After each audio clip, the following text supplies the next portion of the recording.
President, we told contractors and consultants, everybody who would take part in the big push would have to take a very good insurance cover against your project. If you fail, we shall cash the insurance to repair the roads. Both contractors and consultants.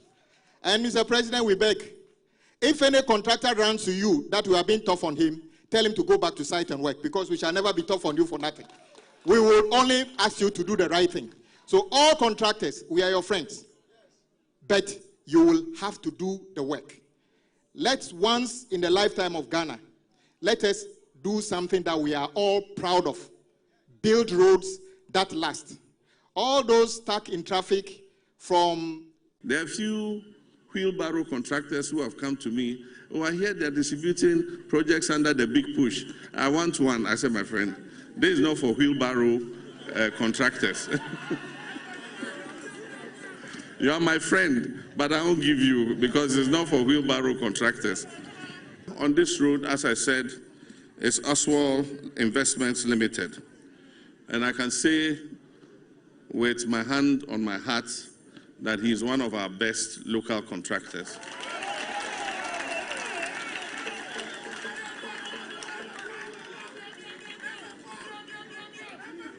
The good thing is he works with speed. He works very fast, but he doesn't compromise quality. And so I want to assure the people of Dodowa, Fienya, Dawenya, that you have on your road one of the best Ghanaian contractors doing your road. We've given him 24 months to finish, but he has whispered in my ear that he'll do it in shorter than 24 months.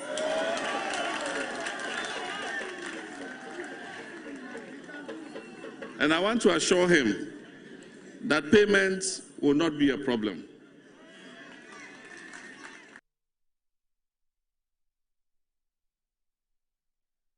You're watching Good Morning Ghana on Metro Television. This show, I need to remind you once again, is live on 94.1 FM on your radio dial. So please tell a friend to tell a friend to tell a friend that you can alternatively tune into their radio set and monitor keenly this very, very intellectually stimulating, riveting, and a very, very interesting, great, progressive, productive conversations that we have here on the show, for which reason you tune in every day at 7 a.m. to watch your favorite Good Morning Ghana program. My name once again is Audu Moro. I have two announcements that I want to share with you. In fact, I need to remind you of this, which is that the entire Ignite Media, which comprises Metro TV, Original FM, and Original TV, are now on satellite. Of course, that's on satellite, and also on the multi-TV platform. So here we go. We're now on a multi-TV. So all you need is a decoder and you are home and dry. All you need is a decoder and you're home and dry. We are enhancing the customer experience. That's all we're trying to do. And sincere apologies to those of you who yesterday called us. We had a number of calls from some of our, well-meaning, cherished clients, valued, clients and customers who said they had still some little technical challenge with some of some of our media or digital platforms. We once again sincerely apologize for that, but it's been sorted out, it's been rectified, and we're good to go. I'm sure that this morning it's been super sweet, isn't it? Yeah. That's it. We care, basically. We care about you. Without you, we don't have a business. So that's essentially what we think about every day when we come here. And let me also say that, so speaking about digital media platforms, just type Metro TV Ghana, Metro TV Ghana, whether it's on Facebook, whether it's on YouTube, whether it's on X, or whether it's on Instagram. Yes, Metro TV Ghana. And again, give us feedback. Let's know what you think. Let me again share this wonderful piece of information with you, and I know that you would love this because everybody wants to put up a house, everybody wants to find a place where they can lay their heads, etc. So the piece of good news that I want to share with you this morning, please pay attention, please. It says, visit and enjoy 20% discount now. Yes, visit and enjoy 20% discount. So what am I talking about? Estate Masters has given you the opportunity to be a landlord today by selling litigation-free land with genuine documents in a serene environment. So grab yours now at Ningo Pram, close to the Central University, and Chopoli, which is close to the newly proposed airport city. It's called Pamfokram. That's after the Kaswa and Koforidia places. So contact them on. So please pick a piece, a pen and a piece of paper. If you have a phone, you have a smartphone, or you have a phone, basically just type these numbers. So please, can I proceed? Can I? Okay, so let's go. 059 388 4696. Okay. 059 388 4696. Okay. Or 050 933 8506. 050 933 8506. So just call them, and they're called the Estate Masters. Masters when it comes to land, property, and real estate. So Estate Masters, please call them and tell them that you heard it on Metro Television and that you want your 20% discount. You also want to put up a house and live there with your family. Yeah? Okay, so I guess that we can proceed and look at the big stories for the day. There's a lot to talk about today, isn't there? Yeah, there's a lot to talk about today. But there's also there's also a man here who he went AWOL. It was called Absent Without Leave. But he's a very good friend of the show. He's also a very good friend of mine. He's almost like a brother. Except that he should have been a Gonja. But unfortunately, he's not. He's a Mompusi. We're trying to get him to join us. You know, when it comes to the North, the Gonjas are number one. Yes, we're number one. Okay.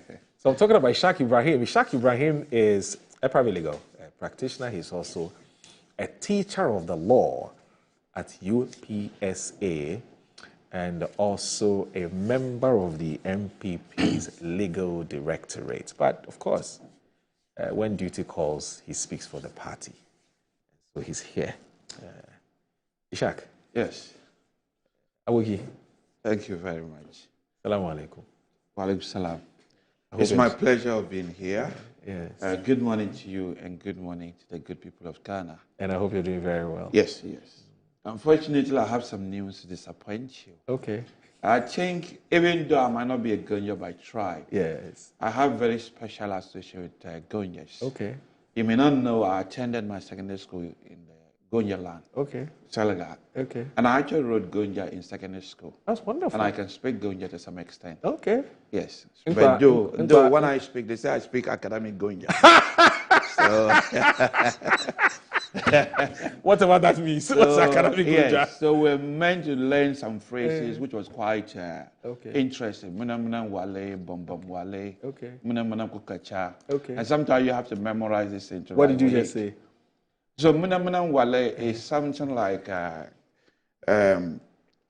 doing things gradually and slowly is the best way. Okay. It's with that. So we learn those things. Okay. And then I have a very quite interesting story to tell. Yes. When you learn a new language, you know, especially when you are eager to learn, everything you take it voraciously. Okay. They say that. So I remember my first day in Gonja class, when this Anakan guy who had lived in Pambe, and he can speak Gonja very well.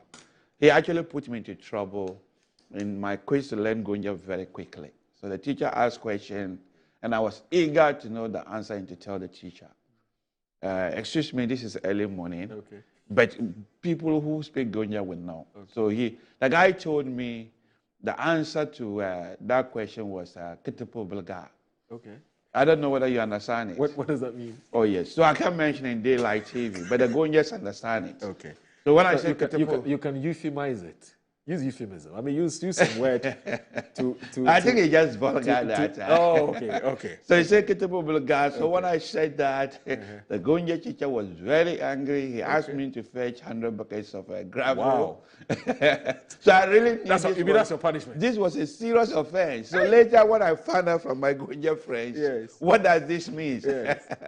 So, and then they told you. So yes. So since I stopped learning my Gonja from that guy, you were discouraged. Yes. After the show, I asked your Gonja friend, what do they mean by Ketepo vulgar? I think Gonja, okay, it's okay to say it in Gonja, but I don't think it's right to say it in English. Yes, it's quite vulgar. So my Gonja friends who are watching the show this morning, please I also don't want to advertise my number on air. Yes. But those of them who are my friends who are watching the show, if you know what it means. Owl. Let's have a phrase for called Owl. Owl, okay. Yes, he speaks Gonja very fluently. Yes. And so you've heard him. Please let me know what he's saying. Because this man, he won't tell me. He won't give me the meaning of I what won't tell you on air. You'll not invite me back if I tell you. No, don't worry. No, you are a bona fide. Yes. So many people. I'm very popular in Salaga those days. Okay. So Salaga people always associate me with Salaga. Okay. Yes. So you are. In fact, I come from Salaga. That's where my. Oh, you come from Salaga. Okay. Yes, there's a village there called Shishipe.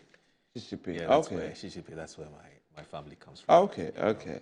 And you are Mampusi by birth and by tribe. Yes. But you are Gonja by association. Yes, quite close associations. Very close association. Yes. Anyway, so in the Mampusi language, how do you say "How are you" in Mampusi? Well, it depends. So a colleague, I'll just say Kaula. Oh, but that's Dagbani. No, Dagbani and then I've always tell people Dagbani and Mamprule, they are not really languages. They are actually accents. I believe they are accents, not necessarily different languages. Okay. Especially those of us in a border town. Yes. So I'm from a place called Janga. Okay. So Janga is a border town. After Janga, you will not see any Mampusa village. Okay. Apart from the Gomba villages. Yes. So those of us in the border town. Okay. The Mampusa even say we speak Dagbani. Yes. The Dagbani people know we speak Mamprele. Yes. So they are accents. They are not really languages. But I don't know how comes. We just say Mamprele is a language separate from Dagbani, and Dagbani is a language separate from Nanum. With Nanum and Dagbani, I struggle to even see any difference. When they speak, everything sounds the same to me. With Mamprele, it's an accent. So it's just like a Kriapum tree, I was Shanti tree, Kriapum tree, and Mono tree. No, Mono is bonus entirely. Yes. But I'm saying that you're Fanti. I think that's what you mean. I think so. Yes. It's so a speaker of the so the language, the dialect is Mamprele. Yes, Mamprele. Okay. Yes. So a speaker of the Mamprele language can easily speak Dagbani and vice versa. versa. So my understanding from history is that as once upon a time we were all called the Gombes. Okay. But then there was an allied group of the Gombes who had gone to settle in Mamprele. Okay. In Mampro or something like that. It's actually a town in Togo. Okay. So this allied group went and settled over there. So eventually they relocated to Gambaga. So it was a particular group of people. Okay. And then after some very long period of usage, then it more or less become like a particular group is known by that name. Okay. And then we then tend to call them a tribe. Okay. But I believe that the Gombesh and Mamprese, they are not different tribes. They are probably the same people, but they are speaking in different accents. Okay. Because if the Gombe man speak, Mamprese man understand 100% of what he says. Yes. It's only sometimes since the Gombes struggling to understand everything the Mamprese man says. Right. They say that. Yeah. I see. That's interesting. Good morning to you. Ishak, I'm happy you're here. And this is the first time, in fact, in a very long time. It's almost 3 months now, isn't it, since you... Yes, about 2 months. About 2 months, yes. Yes. I would want to pick your thoughts on an issue. But before I do that, let me also say that our father and uncle,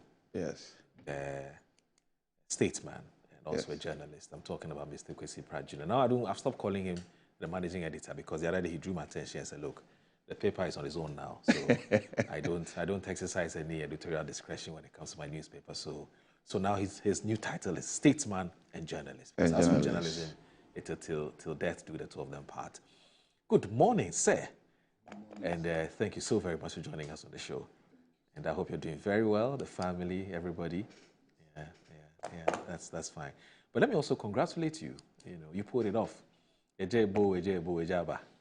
And in fact, he's brought us 2 of the books. It was launched last week, and it was well attended, eh? Yeah, it was a creme of the colleague Ghana's politics and academia were all there. And, I followed it. Unfortunately, I had an emergency, so I couldn't make it. I sincerely apologize for that because I should have been there. It's actually like a must. But it went very well. Because wherever I was monitoring on social media. You know, have you been? What's been the feedback since the event? Oh, actually, the pre-launch was in Malabo, Equatorial Guinea. Oh, okay. And that is when the excitement began. You know, after the pre-launch in Malabo, 2 weeks after the pre-launch in Malabo, we had 30,000 requests. Whoa. So we are still struggling to meet the requests for the book. Wow. Yeah. Wow. So that's where we are. And then it went on Amazon immediately after the launch. And I'm told that it's doing very well on Amazon. So wow. Yeah, that's wow. Wow. But what is it that is driving the interest? A number of things. Well, first of all, I brought you a copy. Yes, thank you. Then, thank you. Thank you so very much. And in fact, last week when I mentioned that you had launched the book, I had so many requests for a copy of the book, but I told them that they are not for free. They are for, you know, they are on sale. And so maybe Annie and I'll take one and I'll give one to Annie. And then those of you who have been calling for free books, I'm sorry, I can't give you a free book. You would have to go and buy. Yes, you would have to go and buy. If you're lucky and maybe Uncle Kwesi brings us maybe two more the next time around he comes. So here's the book. Here we go. It's Reparations, History, Struggle, Politics, and Law, Kwesi Pratt Jr. And from those, from persons who have already started reading the book, they tell me that it's well written. You know, it's fascinating reading. It makes interesting reading. You don't want to stop reading it, etc. So that's it. Reparations, History, Struggle, Politics, and Law. You know, Kwesi, what excites me with the way you've written this book? You know, oftentimes authors write books and it's very voluminous. And so it sort of discourages and disincentivizes people from reading. And one of the issues that I had with, I don't want to mention a book, but the book was written by somebody you know very well. I started reading it and I realized that, you know, it would take me quite a bit. Because the book is like that. You know what I mean? You can't put everything. And that's one of the things you said, that you may have a challenge writing your memoir, because what are you going to put in, what are you going to leave out? But I like this. And are you going to do a part 2, part 3, or it ends here? Well, I'm not sure. I mean, you've asked a very important question about what drives interest in the book. In this book. And there are so many factors. Okay.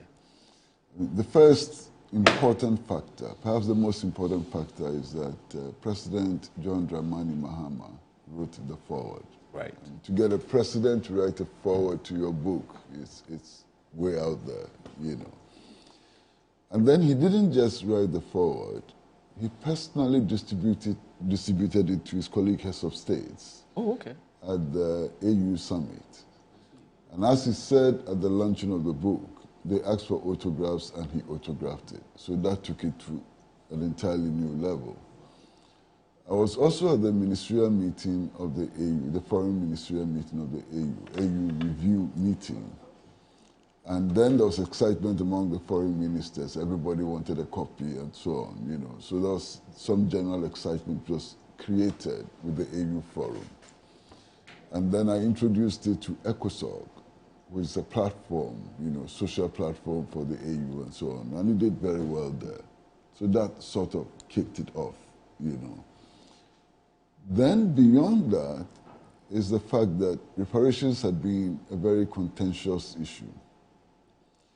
There are those who argue that we don't need reparations at all and that nothing can pay for the sins that were committed against us, and they leave it there, you know.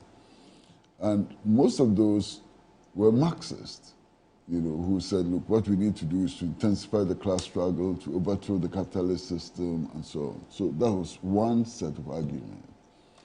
And then there were those, especially those in the diaspora, who said that, look, we made a lot of money for the capitalist institutions. And indeed, today you can't go to the West and find any thriving institution which did not profit from the transatlantic slave trade. So it's a legitimate demand to demand reparations. So there were all kinds of schools of thoughts. What I've tried to do is to bring everybody together to create a new platform which unites all the different point of views. And to do that, I had to look at reparation as a redistribution of surplus value. So when you begin to look at reparation as redistribution of surplus value, you are able to unite all the different forces and so on. So I think that's also one of the things which makes this book interesting. And then perhaps the fourth factor is just the lack of scholarship on the question of reparations. There isn't enough scholarship on reparations.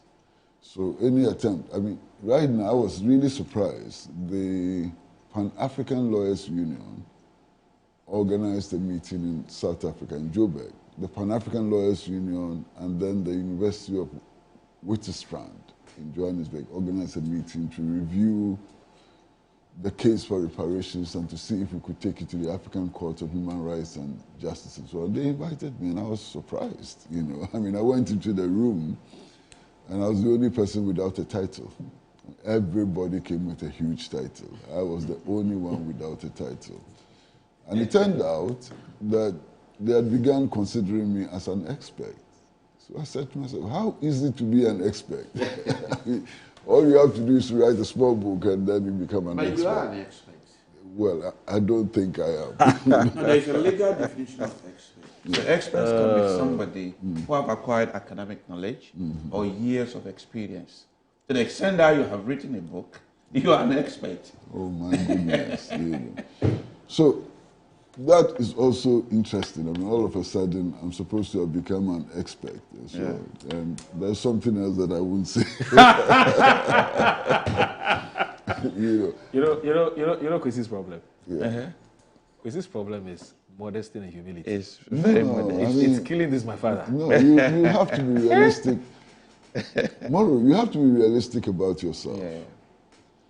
That's the only way you can survive in this world. Right. If you go around the world with your shoulders raised and so on, they will club you down. And then the other thing which I didn't mention, which is very significant, the president of Ghana is the AU champion for reparations. Right. So he's leading the charge of the African Union. You understand? So then this is personal to him. This is very personal to him. No, so he took it very seriously. Yeah. Look, when I finished writing the book, it was not intended to be a book. It was intended to be an essay. Oh, okay. And then it turned out to be a book, and I said, look, who best to write the foreword? So I thought about him, and I said, look, this man is president. Is he going to find the time to read 150 pages and then to condense his views into a foreword? I wasn't sure, So I called him, and strangely he picked the call. Because he normally doesn't pick his call. But strangely, he picked the call this time. And I said, look, I've written this book on reparations, and I want you to write the foreword. And he said, okay, bring the book. Just that.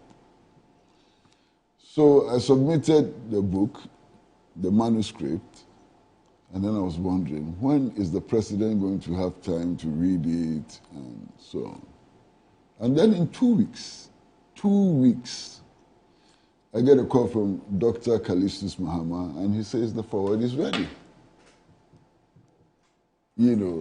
So, but look, we have an interesting president. Very, very interesting president.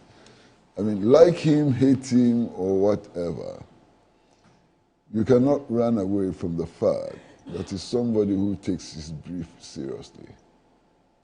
His ability to deal with figures and facts and so on is extraordinary. You may hate him, but you can't run away from the fact. Perhaps, maybe apart from Nkrumah, I think he's the only head of state who is able to discuss every and any ministry off the cuff in details. True. you know, any ministry, any department, you know. So I have benefited from his own scholar. I know he's a historian. The president is also a historian. I'm happy to have benefited from his scholarship. He's talked about it several times, that he's a historian. No, at the launch of the book, I started by telling some stories of what had happened. I told the story about this South African woman who was taken to Europe and exhibited in a glass cage. Belgium, Netherlands. Yeah. Yes, yes. Yeah. Because she had an enhanced backside, you know, and so on. Yes. And then I told the story about the woman from Elmina who was also tried in Portugal for witchcraft. Yeah. Only because she had applied an African balm on her sore. You know, and I left it like that. And then the president took over and went into details, mentioning names, mentioning dates, and so on. I mean, it was such an extraordinary rendition of history. You know, I was very impressed. You know, I was very, very impressed. I think you can't take that away from him. I think he's well read. Yeah, he's very well read, and he continues to read. I think in future, strong point. I know some particular library, if you visit it, it might help you. School of Oriental and African Studies. Okay. I think that's where Professor Atame did his PhD, as well as Professor McQuay. So I did my LLM there. So it's a huge collection of African literature and everything. So there's a particular section dedicated. Interesting you mentioned Professor Atabrichum. Yeah. It's very interesting. I mean, over the last maybe 25 years or more, you know, he has taught me a lot. Okay. You know, because we used to belong to the same study group. Okay. You know, we had a study group which met on Sundays with people like him, Professor Ansa Samoa, Professor Amatedu, and so on, Dr. Benedu, and so on. So we used to meet every Sunday. Okay. You know, and we learned everything. We learned economics, we learned whatever. And Professor Atabrichum is an extraordinary brain. I mean, he's just an extraordinary brain. And his fidelity to Marxism, I haven't seen it anywhere. I've seen brilliant Marxist scholars and so on. But this is the guy who really has delved into Marxist classics. And perhaps is one of the best brains, if I'm not exaggerating, in the world when it comes to Marxist interpretation of society. And so, and I've had the privilege of working with him, studying with him. So you mean you describe yourself as Marxist? That's a difficult question. Would you? Because you see, I don't think that I've reached that level. That level, yeah. Because to be a Marxist is a serious thing. Right. Yes. It's not a label you can wear that easily. Yes. So I would describe myself as a student of Marxism. That's Marxism. Because I'm still trying to study, I'm still trying to understand the different concepts and so on. I don't think that I've become an Akisoya or a Tabrichum yet, or even a Yao Graham, you know, yet. Because I had the opportunity of studying Marxism. To the extent that we had to go and visit Karl Marx's grave. At the Highgate Cemetery, just opposite the Ghana High Commission. That's where he was laid to rest. You know, when Uncle Siprat said he was a student of Marxism, it reminded me of Dr. David Pesci, a very good friend. May so rest in peace. You know, he says he's a student of politics and history. History. You know, he says that all the time. You know? And I used to study with Pesci too. I studied with Pesci, not for a very long time. You know, Pesci is different. Solid guy. Anyway, so Ishak. Yes. How close are you with your former national chairman, Mr. Paul Afoko? Not very close. I don't even know the gentleman. You don't even know him? I don't know if you've ever met live. Oh, okay. No. But you've only heard of him? Yes, and read a lot about him, especially when they had those problems. Issues with Mr. Kwabene Japan and so on. Okay. He's in the news. Yes. You know, he's in the news. And I've seen a story here in today's Accra Times. Yeah. And it appears that this issue of approach or top-down approach issue, which your party has been debating for some time now. It's not going away. And he's waded into the debate. But before I read the story, I want to find out from you what you're also learning, because my understanding from some persons who I spoke to yesterday is that the party is feverishly making efforts to try and bring him back into the NPP fold to play an effective and significant role. To what extent that effort has borne any fruit, I don't know. But I'm being told that talks are underway. And so we don't know what his decision will be, whether he wants to. Of course, your party has granted amnesty to persons who were dismissed. But those who, or suspended indefinitely, but those who decided to, voluntarily resign from the party, they would have to take their decision whether they want to come. But the thing is, they've been given that, another opportunity to join the party. To join our party, In the case of Afoko, of course, we know what happened to him, Sammy Crab and Kwame J. Japan and so on. And he's been talking of late. He's granted a few interviews here and there. And I think that the Accra Times has captured an angle which I would want to pick your thoughts on.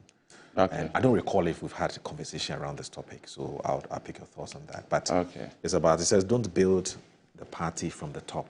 He says he's very, very worried and troubled about this insistence on the party electing a flag bearer before electing his party officers right from the ground up. So we'll talk about this. So please don't go anywhere. This is Good Morning Ghana on Metro Television. My name is Aldo Moro. Stay with us.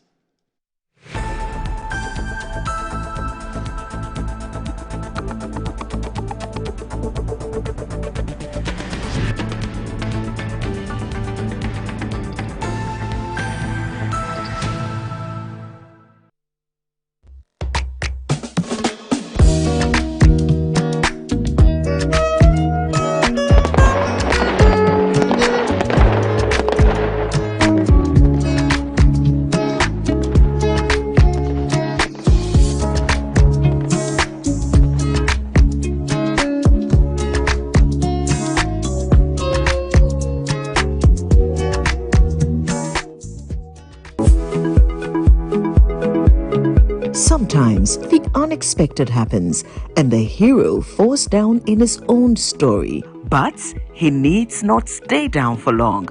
Cosmopolitan Health Insurance is your trusted health partner. Whether an individual building a business, with Cosmopolitan Health Insurance, your medical care is our concern. For the best health insurance solutions for corporate institutions, groups and associations, families and individuals, choose Cosmopolitan Health Insurance from our over 700 accredited health service providers nationwide. Call us on 0302 540 668 or 0501 678 547 for all your health insurance solutions. Cosmopolitan Health Insurance, your medical care is our concern. I'm a brand manager. Of course, I accept only quality and affordable printed souvenirs for my promotional campaigns. I'm the head of academic affairs of a very important institution in Ghana. Of course, we only deal with quality, reliable printing companies for our institution's printing materials. I'm talking about appointed time printing. Appointed Time Printings. We take pride in our extensive print scope that transform your ideas into captivating visual masterpieces. We delve into the core objectives and vision of each print project. Precision printing is at the heart of our printing process as we meet your tight deadlines. Our rigorous inspection, color verification, and overall printing excellence are assured. 20 years of printing excellence. It's always a pleasure working with you to create a vibrant, dazzling printing experience that gives you a masterpiece. Appointed Time Printing, your world of quality and affordable printing. Watch it, na learning. Missy, watch and learn.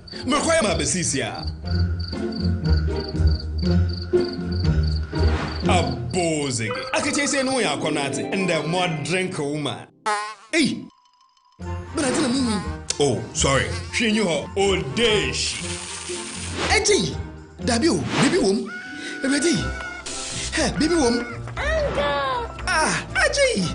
I'll cause some discomfort. Ah.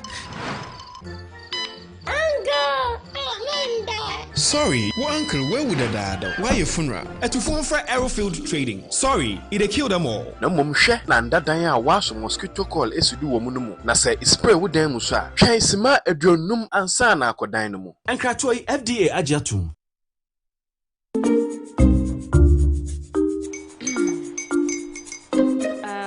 Kwame and his uncle are almost here.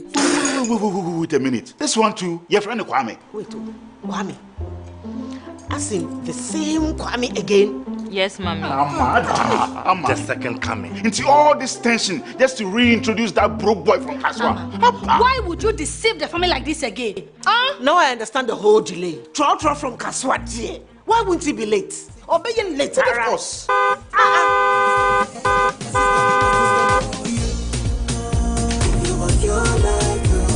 Star 712 hash, star 712 hash. You go fit the luckiest.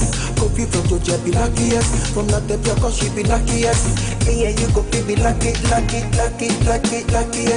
No matter why you're lucky. Everybody go fit be that luckiest. That's Kwame! Send your God down for boom. If you're poor, what's that to you? So would the coming of the Son of Man be. Hey! Is that his car? Dial star 712 hash. Choose your ticket.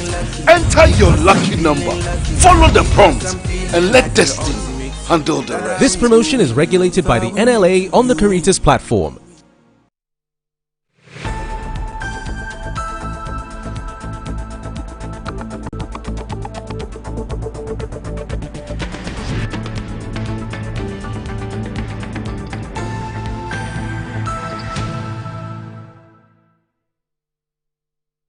Yetu abayewie ye research ewie ye nimse aban ene ye party ye infomso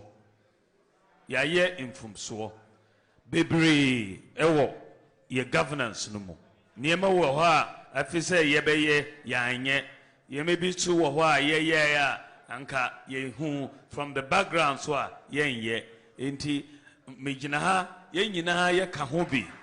Vice President, Ministers, MPs, Board Chairman, Appointees, Yenina, Yayem from so, Pacho, Monfanche and why, Monfanche, Yenina, Yaya and from so, Monfanche. Now, Yesuya, your lessons. Nyame adom ena mode franka ane shemensa mebe ye presidenta Ambassadorium. Ya belle any your lessons. Monfanche. Ambassadorium. All right. So you're watching Good Morning Ghana on Metro Television. Remember that we're live on the satellite TV and also on the multi-TV platform. So like I said, just grab a decoder and you're good to go. So Ishak. Yes. I was talking to you about some information we have picked up that your party is doing everything possible to get Afoko back in your fold. Yeah. To play a more effective role in the party's reorganization and so on. I don't know whether you can confirm or deny this, but that's fine. First of all, do you have any information to that effect? Do I have information to the effect that your party is talking to Afoko to come back into its fold? Yes, I heard that in the media, not in an official way. Okay. Just media reports, just as you're saying it. And he, of late, has been doing a number of interviews. And I think the party have openly expressed their willingness for reconciliation with all sorts of members who were affected or either suspended or dismissed. And I think, as you said, those who left to other parties, if you want to win power, you need almost everybody. And if there's a way you could work together with people who you were previously working together, but because of certain differences, they have parted, and he wants them back. And if they are willing to come, why not? After all, winning is about numbers, isn't it? So if they have something to contribute, we want them. And if they think they if they strongly believe that NPP is so their home, I don't think there's any problem. As long as we get a working formula that we can work together, and whatever happened in the past do not affect us. I don't have issues with that at all.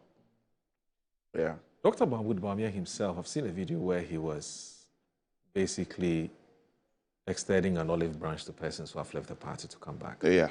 And we've seen a video where he's apologizing to Ghanaians for the ills of the Nana Addo Dankwa Akufo-Addo Bawumia government. Yes. Some have interpreted that apology differently. Okay.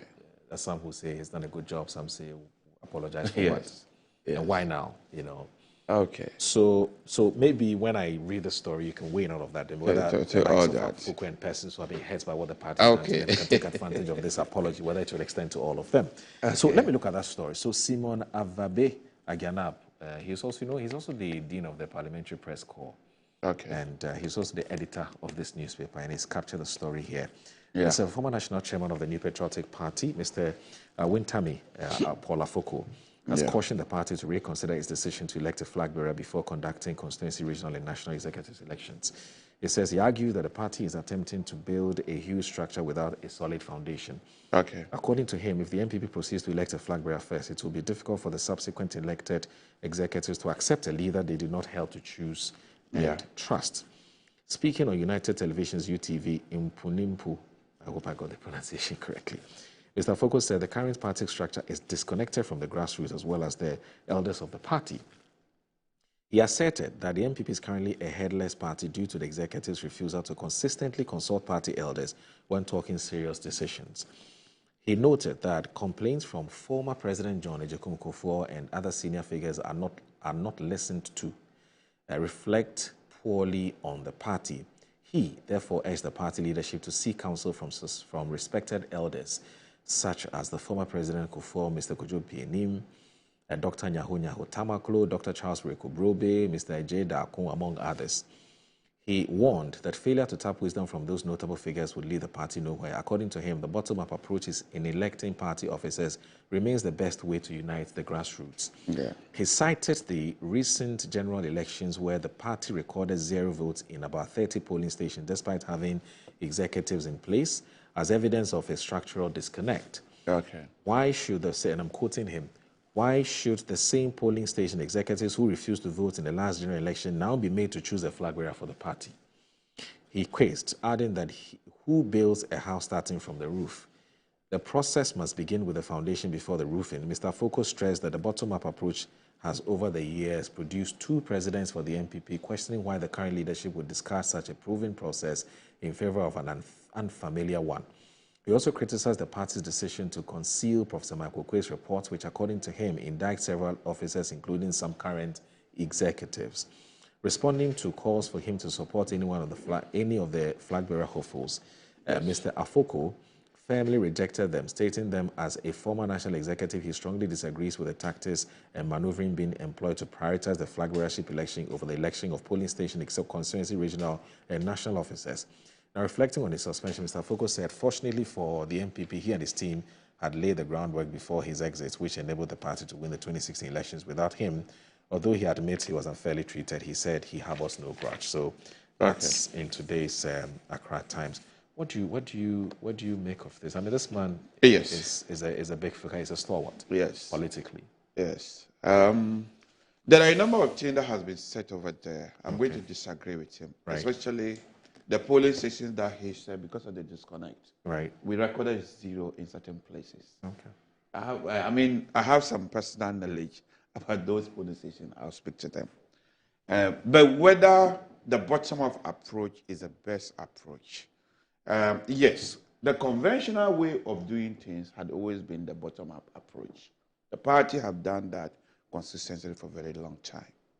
But I believe that currently, as we stand, we are in a very unusual time.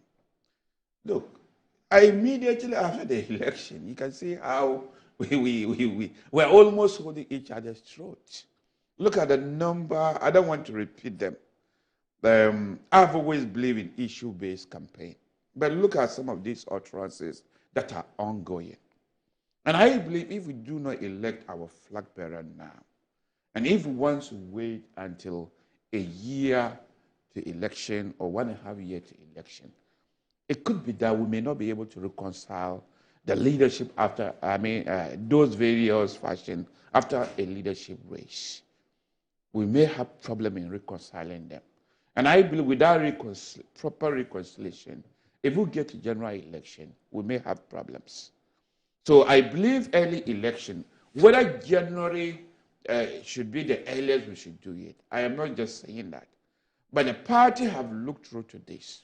I remember as soon after the election, when we lost, I had the opportunity of seeing the vice president the next day. We all went there to show our solidarity. And then people were coming out with various reasons as to why we lost. So he said it was too early for us to even apportion blame. So let's wait. The party will probably appoint a committee. And the committee will look into the various reasons why we lost. Even though the report has not been made public. But there are some people who have known the content of the report. And they have spoken to that report. And I think the idea that we should have an early leadership race to get a flag bearer is informed by that particular research. So if indeed it's informed by that particular research, and they said, let's have an early election. And for me, if such a decision is made, and somebody is talking about the legitimacy of it, I would want to ask a question. Whether if a flag bearer were to be elected in January, would that flag bearer have some legitimacy to preside over the party? And for me, the answer there is yes. Because those current executives still have democratic legitimacy. They have a mandate. And they have a mandate up to some extent. And they shouldn't forget that it is not just these executives that the flag bearer need to more or less command the respect. Almost every member of the party. For me, it is an anomaly that even up to since 1992, when we came to the Fourth Republic, up to now, it's still a small number of people who have to even decide a flag bearer. For me, the time is right for both the NDC and the NPP to allow all members of their parties to vote. And I think the party, by expanding this register, I think we are moving towards that. So for me, general election doesn't trouble me because I know those executives still have a mandate. And if they have the mandate, they should be able to elect a flag bearer. It's just a different strategy. It's an unconventional way. I'm not saying there will not be disagreement. Change is difficult. And that is why people would always talk. What I urge the party to do is give them the freedom to discuss, to criticize. You see, free speech, if you look at the defense of free speech, why we must have it in a democracy? The J.S. Mills article is quite good. Okay. Argument from the truth. I think one of the reasons is argument from the truth. Nobody has exclusive right or control over the truth. Right. It's through argument and debate is where we arrive at. So I welcome some of the argument he made. Right. And if you are pointing to the argument from the truth, this is why I am interested in the content of it. Right. So usually when they say there were some police stations, that we recorded 0. And that shows the disconnect between the leadership and the executive. Where are those police stations? Right. Those police stations are around the Boku area, where we have the troubles. Now, a day before the election, I had the opportunity of being at Bolaga. And I was there to help campaign for some people. And when you go to the Boku, I had the opportunity of going to the Boku station because some people had called upon us to come and help negotiate. There was a large number of people who were at the station and they were going to Boku to vote. And they wouldn't get a vehicle. In fact, I had the opportunity of going with a colleague to the office to negotiate with those with buses. I spoke to somebody. They were saying that because of the trouble in that area, they were not prepared to move people over there. And when we negotiated, we came to realize that people had wanted to make money out of it. Because they were saying that if you are able to get some military escorts, plus you're prepared to pay an insurance of almost 30,000 per every bus. And then pay, in addition to the insurance, to pay 30,000 for every bus that will take people over there. You will pay individual fee, which is almost equivalent to moving from Boku to Bolga to Accra. So it got to a point that it was almost impossible somebody could foot those bills. Right. So almost everybody in that station couldn't get to Boku to vote. And you can see that, and over there too, you could see that because of the trouble area, people had to run to certain area that will ensure their security. Right. So it was largely almost all the Kusasi control areas. You couldn't get, and if you look at the history very well and see the pattern of voting, it's like the Kusasi were predominantly voting NDC, and Mamprisi predominantly vote NPP. So the Kusasi control area, those people even perceived to be an NPP, your security is at risk. So those executives, there's no way you could vote over there. Right. And I understood even security were largely absent in those polling stations. Okay. So even the security themselves withdrew themselves from there. Okay. And we all know how elections are held. Right. Usually, if things are not policed, you're likely to get zero over there. The counting process, our democracy is not yet perfect. It's not like people truly make their decision based on true and fair. No. These things are still manipulated. So for me, I wasn't surprised that some polling stations were recording zero because it can be explained with these particular troubles. Okay. And I don't think that can be a basis to inform the decisions that are good. This is the evidence. This is the reason why we must start from bottom up, so that a flag bearer would achieve legitimacy from these executives. And I had the opportunity to have running for NPP primaries to become a member of parliament as well. If you look at the strategy of electing this executive, like the polling station executive, the idea was that these people would almost represent the party in the electoral area. And they would campaign on behalf of the party. So once we get their vote, five people from each polling station will be able to convince their members. And I believe the way we do our primary can also even affect us at a lower level.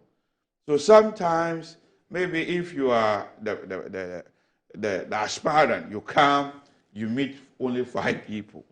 Usually, after meeting these 5 people, the other members feel alienated. Why is these 5 people treated in a special way? And usually, this is not secret, both NDC and NPP. Sometimes when you're a party company, some goodies are given. And those things further even alienate the basis. But Ishak, he raises some other interesting points. Okay. Or arguments. He says, if the party proceeds to elect a flag bearer first, yes, it will be difficult for the subsequent elected executives to accept a leader that they did not help to choose and trust. Yes. What do you think about that? This is what I've just explained. I disagree with you. You disagree with that? I disagree with him. All right. Now, he says that the NPP is currently a headless party due to the executive's refusal to consistently consult party elders when taking serious decisions. Let me tell you why I disagree with him. And refers to the John Kufuor. Yeah, let me tell you why I disagree with him. Yes. You see, if you look at these parliamentary candidates, the way they are elected, sometimes they take certain strategies to align with a particular candidate. And usually after that election, the flag bearer even struggles to work with them. So let's assume a parliamentary candidate align themselves with Bawumia or Kennedy Ajapong or someone, and they use it as a form of strategy. And sometimes they accuse each other falsely. I remember the last election. I'm from the Northeast region. The secretary, the aspiring secretary, was accused of supporting someone other than Bawumia. And Bawumia was very popular in the Northeast region. And that one alone was like a death sentence for that particular person. Because of some of this argument. So whatever way you do, there will always be advantages and disadvantages. Okay. And I believe that if the decision to hold this flag bearership election on 31st January is informed by the research that they have done, I don't have a problem with that. I would rather take that rather than an opinion that suggests that that research was wrong. But you don't know this for a fact. You are conjecturing that perhaps the reason the party is organizing an early Congress is a fallout from the Mike Okwe report. I have not read that, but I'm reliably informed that it recommended early flag bearership race. I understood that it recommended early flag bearership race. There was something you asked me to have in mind and comment on that, but it just escaped me. Oh, the apology by Dr. Mahmoud Bawumia. Okay. Yes. What is wrong with an apology? Better. So some people say it came late. Better late than never. I mean, apology is good. And of course we make mistakes. I think I've sat here and I told you, for me, E. Levy was a mistake. And I think when he had opportunity, when he became flag bearer, even though he did not clearly state that E. Levy was a mistake, but in January when he met, as soon as he became the flag bearer, he had the opportunity of speaking at the UPSA auditorium. Okay. He made it very clear that, I mean, that was the first policy announcement he made, that A. Levy needed to go. The haircut, I believe there were mistakes we made. Okay. So, of course, we are in opposition.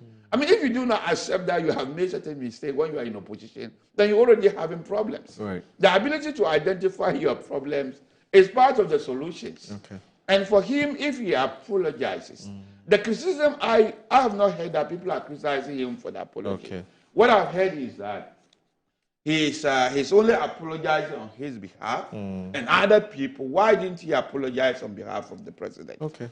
And my understanding is that by convention, you cannot apologize on behalf of your own boss. So finally, yes, he says the model you've always adopted, yes, which is the bottom up approach, yes, has produced for you, yes, 2 presidents. Yes.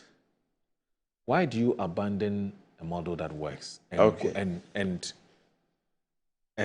adopt something which you may want to call an uncharted territory? Okay. So for him, he says that he doesn't get it. So it sounds like the British saying that if it is not broken, don't fix it. Absolutely. Is that what he meant? But in this case, I said if it is informed by the research, maybe the research says it's broken. Okay. Then we need to fix it. Okay. But I quite understand some people. Look, I do not blame them. Okay. Change is difficult for people. But sometimes change is necessary. Okay. And as I said, look, we started early. Okay. And look at the kind of allegations people are making and counter allegations. Okay. Yes. All right. Ngozi. This is a very interesting matter. I happen to know Mr. Paul Afoko very, very well, very well. I've known him at close range, long before he became chairman of the party and after, and so on. And it seems to me that Mr. Paul Afoko is actually on the left of the New Patriotic Party. He's not conservative. He's ready to go out there and experiment. He's ready to go out there and test new ideas and so on. That's how I've known him. So I'm not surprised that he's doing the kind of analysis that he's doing now. Okay. Now, for me, this is the major question. If you go today and elect a presidential candidate with all the clout that comes with presidential candidates and so on, how can you then ensure that the persons or the positions which will be filled after he had been elected presidential candidate will not be filled exclusively by his cronies? Okay. His influence will be overbearing. So rather than build a democratic party, you build a structure whose loyalty is not to the ideals of the party, is not to the ethos of the party and so on, but which is absolutely loyal to the presidential candidate. That's a problem in organization, especially an organization which prides itself as a democratic institution. You understand what I'm saying? But Uncle, isn't that a sad reality of our politics, where people align more with individuals and personalities than the party? You have complained about that several times. Yeah, but you make efforts not to entrench it. Okay. You make efforts to depart from that. Whoever is elected, it's not about Dr. Baumia or Akomprekun or whoever. Whoever is elected would have a substantial influence in the outcome of the elections of the national executive and the grassroots and so on. So the party, again, and I say again advisedly, will become a tool in the hands of a presidential candidate. And in that process, the values are likely to be lost very, very quickly. That's a real danger. Okay. Especially when Nana Akufo-Addo was accused of same. Well, they accused him of that. Yes. There are many people in the party who accused him of that. And that danger still looms. You understand? Then Paul Afoko raises a very interesting issue, which has to do with the fact that they themselves, and this is their claim, I haven't verified it, but they claim that they lost the elections because many party loyalists refused to vote for the party. Yes. Okay. So apathy. Apathy. Okay. Okay.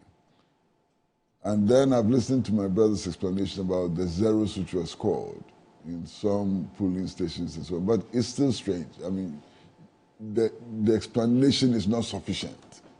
Understand? Are we saying that in a whole, polling station, not even one person dared to vote?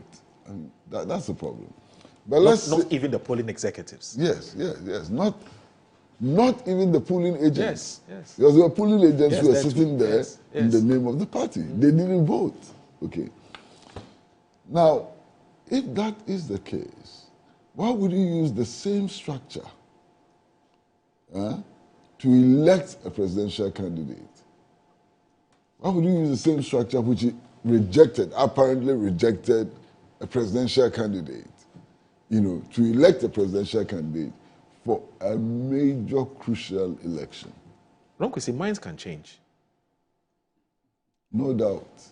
But find the evidence first. Okay. Find the evidence that minds can change. Right. First. Because minds don't change by accident. They change as a reaction to some stimuli and so on. So you have to find the evidence, Now, Moro, having said that, this process of building the party from the top has been criticized by many, many heavyweights in the party. In fact, somebody like Boachie Ajaku, who has been with the party from the very, very beginning, has been very critical of this approach. And he's not the only one. There are many others. I mean, even people who are contesting for the presidential candidature have criticized this process. Now, it seems to me that they're being ignored. And they're being ignored by an executive which appears to be very unpopular at this stage. I mean, there's no doubt. I mean, if you talk to your friends in the NPP and so on, it is clear that the current executive is not that popular. Okay. Now, if you have an executive which is not that popular, and it appears to be dictating the pace for such a crucial exercise as the election of a presidential candidate, then there's a problem. Okay. But beyond all of that is the state of the party. The party is in a bad state. I mean, if you take elections throughout our history, perhaps the only election in which they fared so very badly, the performance was worse than the last election, was the 1951 elections. Right. Apart from the 1951 election, this is the worst performance of the party. And it appears that the party will continue to suffer some significant defeats in the coming years. And so it's already lost 2 by-elections, including 1 seat which it was holding on to. But what's the basis for this doom prophecy for the NPP? It's not a doom prophecy. It's an appreciation of the reality. It's there in our face. I mean, it's done so badly. How many seats does it have in Parliament? 87. And it's lost 1. It had 88. It's lost 1. Now it's down to 87. Yes. Tamale Central is on his way. Tamale Central is on his way. It wasn't their seat, but it wasn't their seat. Anyway, yes. But if they had contested, I can say with certainty that they would have lost so embarrassingly. Okay? Right. Now, there are rumors that there could be another by-election on the way. I'm sure you've heard them. Yes. There are rumors. Why? I can predict now that they will lose that one too if it happens. Okay. So watch the scenario.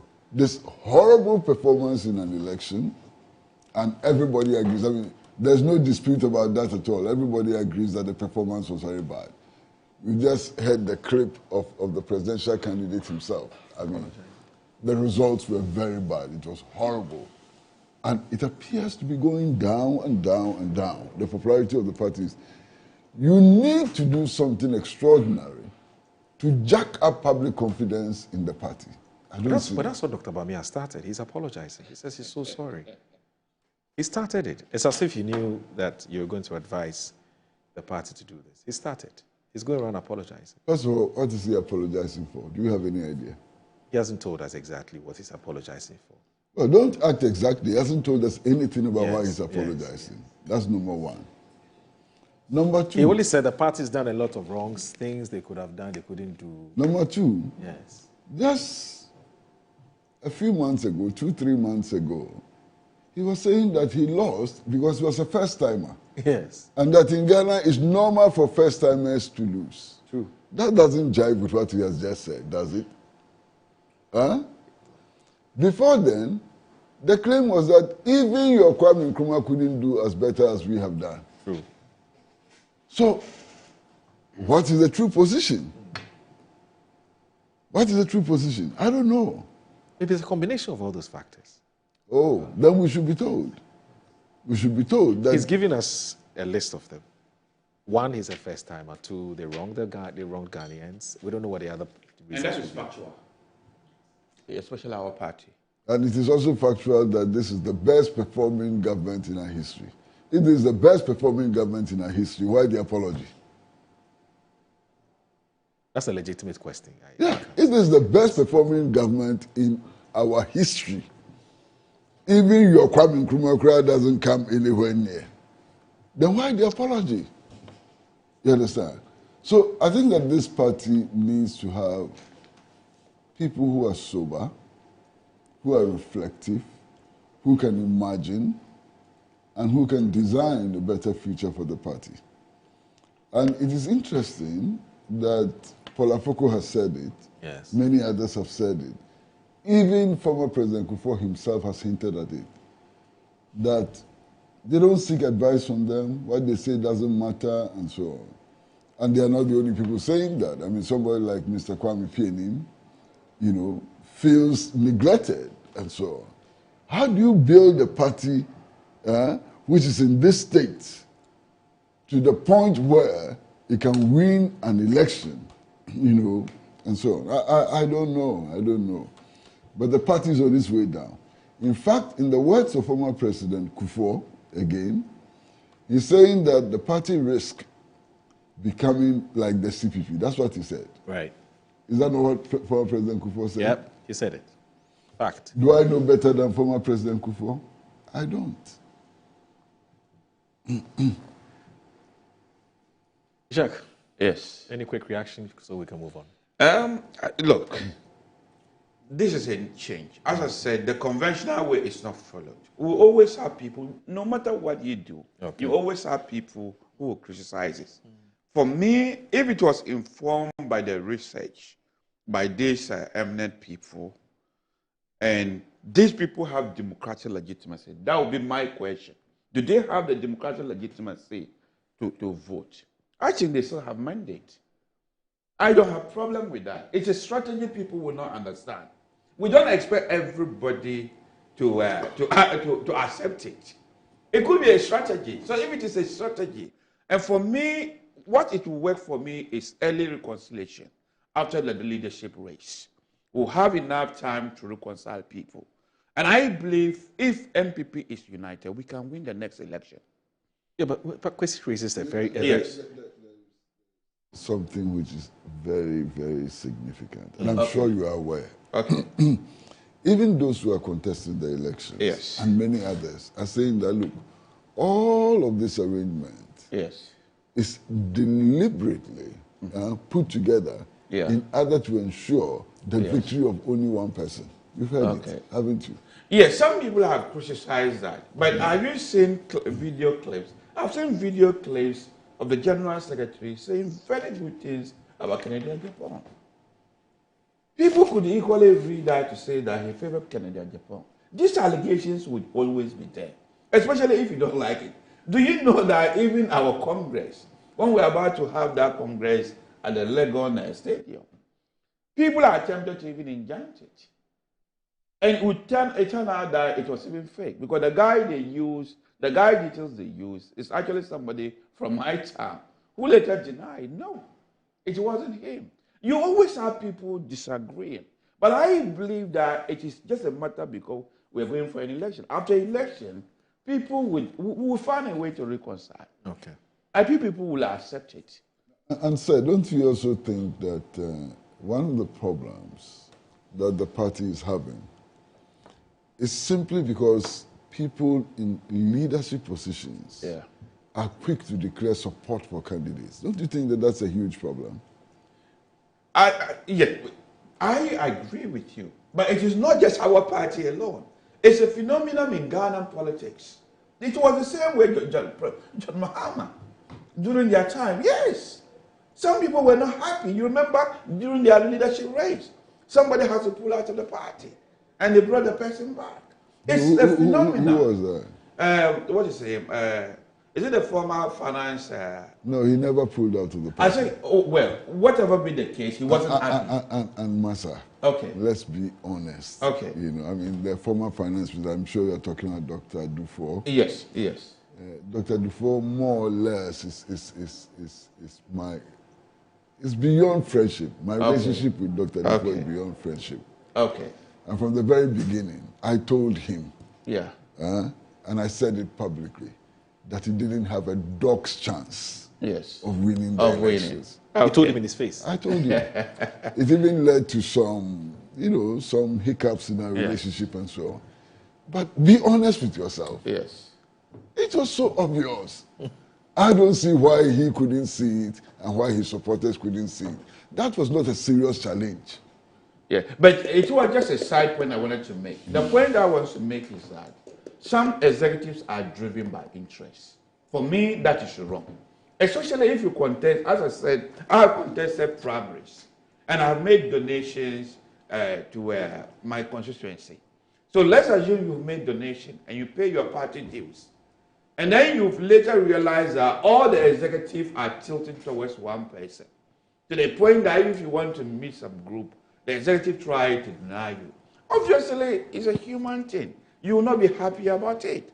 So those they are evil. We can find a way to kill them. We are not saying that as an executive you may not be able to support somebody.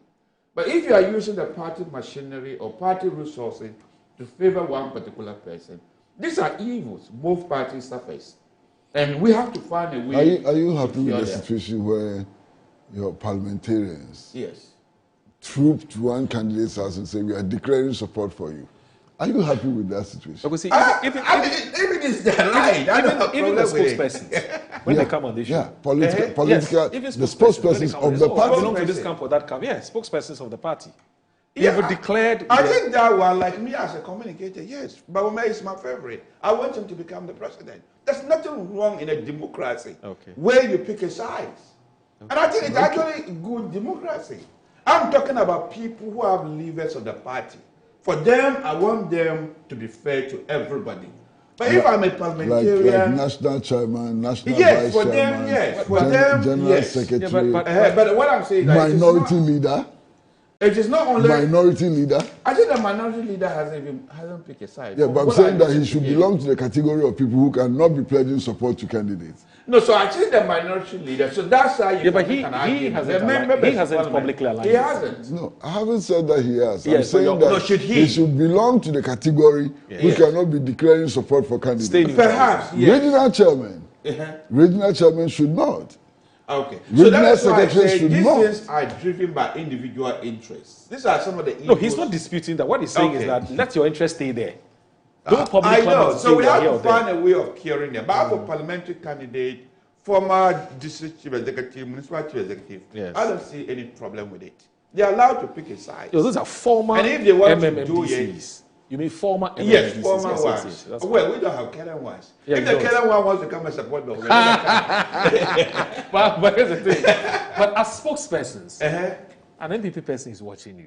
A spokesperson for the and a spokesperson party. For the party. Yes. You declare for candidate A, B, C, or D. Yes.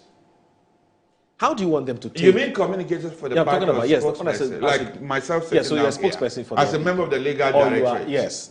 Or you're a communicator. Yes. For the party. Yes. How do you expect the person who's watching you to take some of the analysis there, especially when it comes to party issues?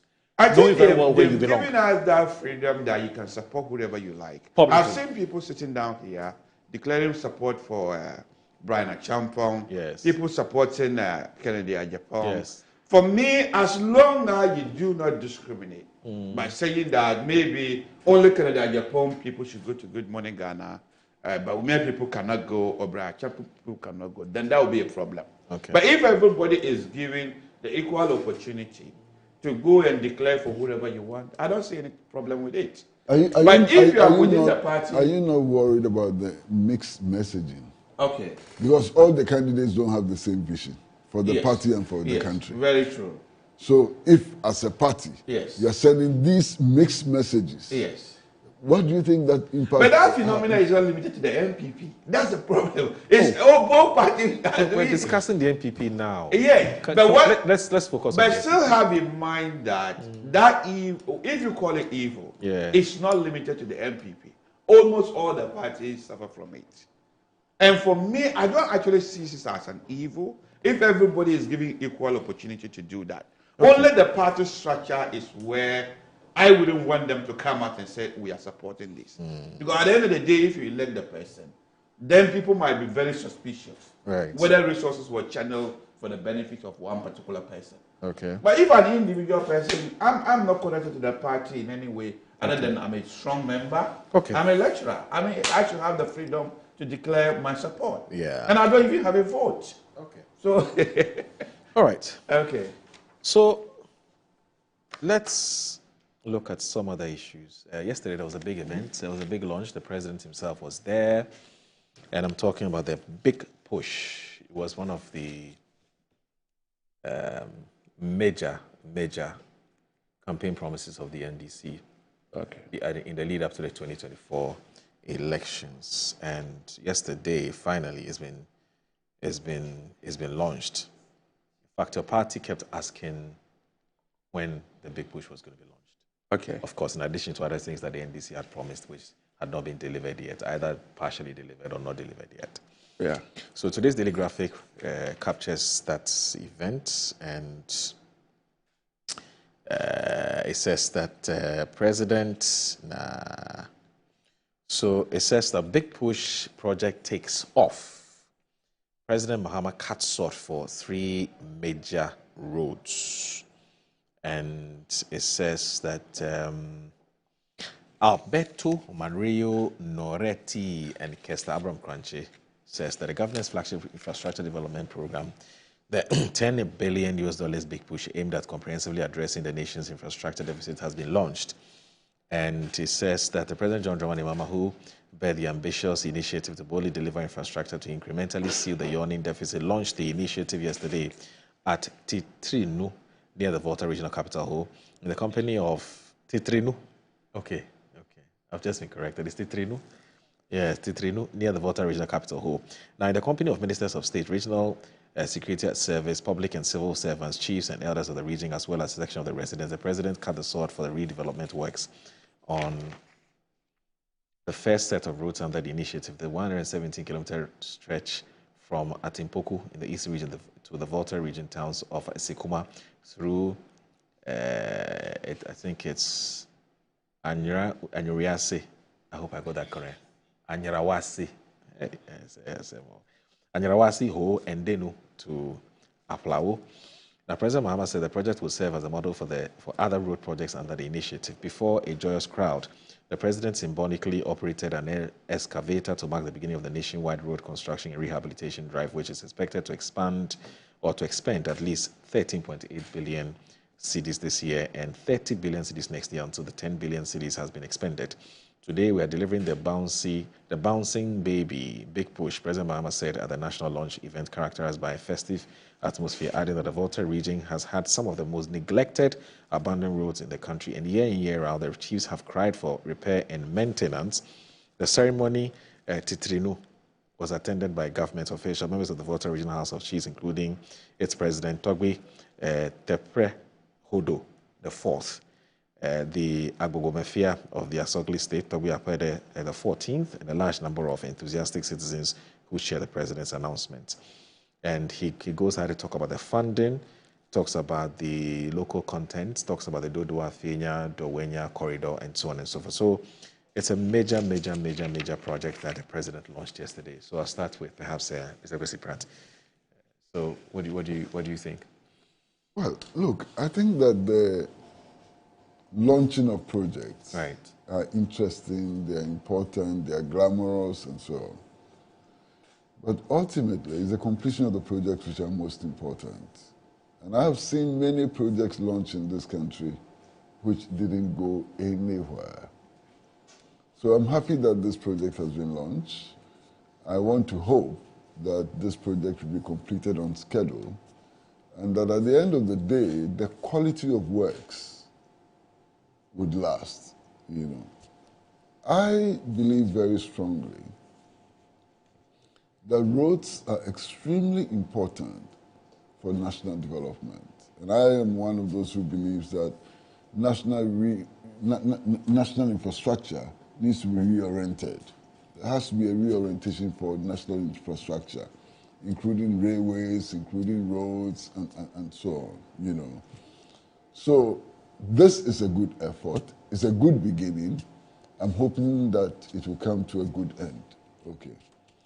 Now, having said that, I know that work has also started in earnest on the Accra-Kumasi Road.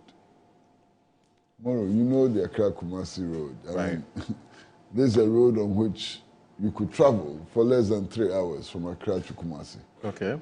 Okay. Now, sometimes it takes 6 hours to travel from Accra to Kumasi.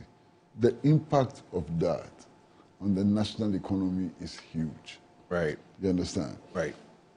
Kumasi having been the second biggest and most important commercial center in Ghana, and Accra being the national capital.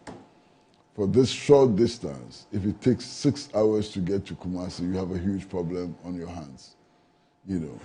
So I'm happy that these projects have started. And ideally, I would have liked to see the Trans-African Highway, which stretches all the way from La Côte d'Ivoire through Ghana to Togo to Nigeria and so on, completed. Because that will have huge impact on the movement of goods and services, you know, across the West African region. It's so very important. I would also have liked to see the road network from Accra all the way to Ouaga and beyond, you know, also completed. I mean, if these two roads are completed, the impact will be so huge. Then, of course, there's the Eastern Corridor Road, and we've heard about the Eastern Corridor roads many, many times. It's such an important, you know, link. I mean, Honorable would know better than I. I mean, even in its bad state, sometimes it is much, much easier to travel through you know, that Eastern Corridor Road to Tamale. Yeah. and so on. And if it's completed, I mean, it would contribute significantly to our development and so on. So this is a very good initiative. There's nobody who's going to say that this is a bad initiative. This is an excellent initiative again. Okay. The important thing is that we hope the targets will be met. We can only hope that at the end of it, the quality of craftsmanship will be very, very high. But this is a good effort. This is a good project. This is commendable. Yeah. All right, Ishak. Yes, as is rightly said, it is a good initiative. Nobody will have any doubts. Because if you look at their 24 hours, how do we call it? A project program? 24-hour plus. Yes, so connectivity was one of them. Yeah. So they talk about road connectivity. And as you said, the Kumasi, the Accra to Kumasi, I think stretching it all the way to Paga. It's actually a national embarrassment. Because if you compare it to other countries, and since independence, we have not been able to dualize the road. Even if we're doing it 20 kilometers since independence, actually by now we would have gotten to Paga. Even 5-5. 5-5. So it's a collective embarrassment for all of us. And the number of deaths that have been recorded on the road, simply because one driver is sleeping and drive to the path of another driver, it's quite embarrassing. I'll probably say we've lost more than 1 million citizens on the road since independence. That alone should have been a national cry. So for me, I think we need to have an agenda. If both parties cannot have an agenda, the dualization of that road should be our common agenda. Regardless of the party, add a particular kilometer to this particular road. To the point that maybe 2050 we'll get to Paga. If we have to move at a snail pace to go to Paga, to get to Paga, let's do it. So yes, it's commendable. But the problem of Ghana had always been lack of cultural maintenance. Most of these problems, where we cannot even get to Paga, is simple because we allow the existing road to deteriorate to the level that we have to go and get another loan to do the very road we have done it. Yeah. Why can't we do it like other countries where there's a continuous maintenance? We may not even need a huge capital outlay to do these particular roads. So perhaps maybe the highway, maybe we need to reset down. If the highway is not doing that job, could we give it to the local authorities? Especially with this drip project that the NPP started. It's a good project. I hope that the NDC should not abandon it because somebody started it. Perhaps they should acquire more equipment to give it to the local councils or assemblies and urge them to continue with that kind of maintenance. And the existing project as well. I would urge them, they shouldn't say they were NPP projects. They should. It was Ghana money NPP have used to start those particular roads. I think completion is also quite important. So the existing project that started and were left out. And if perhaps 2028, which we are sure will be coming back to power, if they leave any project, we would complete them. But we have this particular debate whereby they say, oh, it's our project, it's their project. For me, I believe these are projects of the Republic of Ghana. It doesn't matter who started them. So those particular debates, maybe we need to stop them to make sure that we complete them. But I know there are so many uncompleted projects, especially in the northern sector, whereby we urge them to complete it. So I think it's a good initiative. But the culture of maintenance, we need to emphasize it. 2 quick points. Yeah.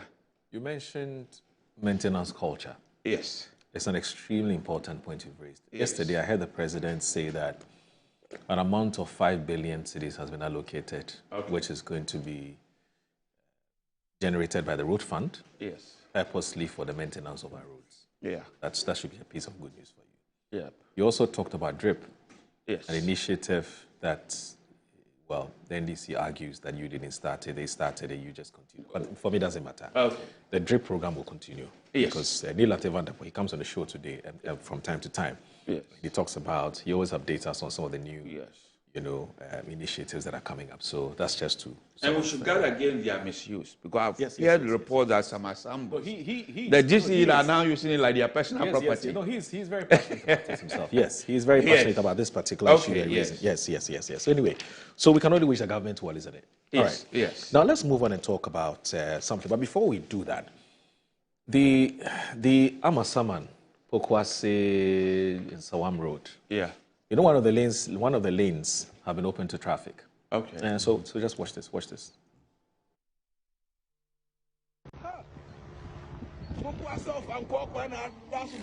United States, boy. That's where we are. That's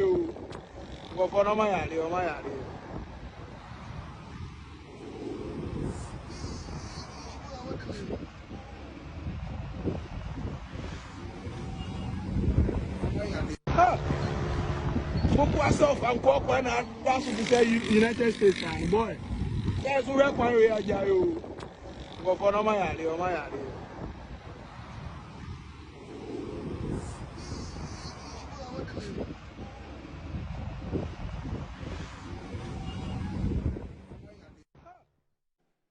Oh, do you use that road often? Not very often. You don't? Okay. Yeah. But you live in East Legon, so you don't know what's happening in this part of town. The East Legon roads are good. Ishak is a big man, though. He doesn't go through what me and Kwesi Pratt will go through. Listen, don't listen to him. I'm a lecturer, I'm a teacher. Where do you expect to get sleep? I'm a teacher. But it's been open to traffic. This is good, because we sat on this program, we complained several times, and so I don't use that road, honestly. Okay. But because of what we do, people call us from time to time. But anyway, big credit to Ameyao TV for the video, for the footages you just saw. Yes, from Ameyao TV. He's a good friend of mine. He's doing well. Ameyao TV. Keep it up. All right, so let's proceed. Let's look at another issue. I'm going to see. It's an issue which you've had a bite on several occasions, and you've actually said that this is something that we must treat as a national problem. Unfortunately, the politics won't go away, and I'm talking about Galamsey, and the consequences of same. But let's do this, please. You stay with us. This is Good Morning Ghana. Don't go anywhere.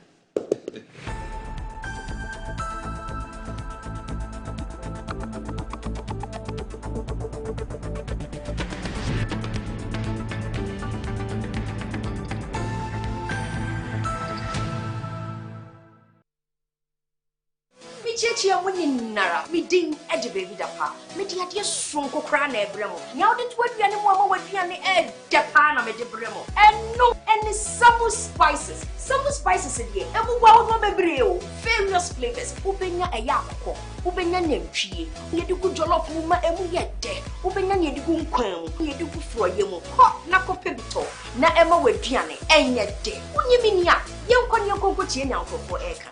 Autant de communication, ni enjoy Uduba, that Samu spices. One in the essence, no time. I'm going to get Lariaga. Samu spices in a Sabi, Daddy so say. Samu spices, Moon Samu. Samu spices, Yama chicken. Samu spices. In Sanaka in Kitwa, measure 10 grams. Your chicken, spaghetti, garlic and ginger, stew, can jollof, and the flavors of Bebre. Samu spices, yes, Saka. In my line of work, a confident smile is everything. Kel Charcoal toothpaste keeps me on top of my game and ensures my smile is always radiant and bright. With the tiring nature of my job, we spend several hours under the scorching sun. To keep our teeth white and our breath fresh all the time, we use none other than Kel Charcoal toothpaste. Kel Charcoal toothpaste. You're on a Kessie and in a kit one.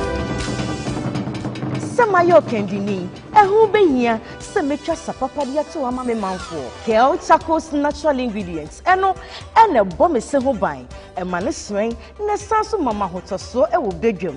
Kel Charcoal toothpaste. Choose Kel Charcoal toothpaste for anti-cavity, whiter teeth, and fresher breath all day. Available in 80 gram and 150 gram. Grab yours today. Kel, happy smile. This advert is FDA approved. In life, choice is good, but choice plus safety is way better. Your safety and comfort is paramount. Under the cylinder recirculation model, you can buy LPG in a safe environment. All cylinders are inspected and maintained to the best safety standards, so your safety is assured. Just take your empty cylinder to the nearest exchange point and swap it for a filled cylinder. Different cylinder sizes will be available to meet your pocket size. Imagine cooking in a smoke-free environment. This will improve the health and well-being of you and your family. Choose LPG in a safer model of distribution. Cylinder recirculation model. Securing your safety. Creating more jobs. A message from the National Petroleum Authority under the patronage of the Ministry of Energy. Promo, promo, promo. Your most preferred estate partner is given a massive 20% discount on land sale. Yes, for our Founders Day promo, Estate Masters is offering this special discount for outright purchases up till the end of September 2025.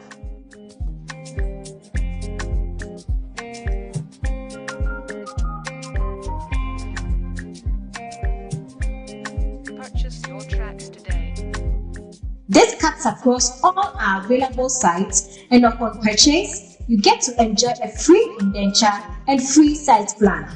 Our site visits are also free, so rush now and secure a plot of land while this offer lasts. Estate Masters, your most preferred estate partner.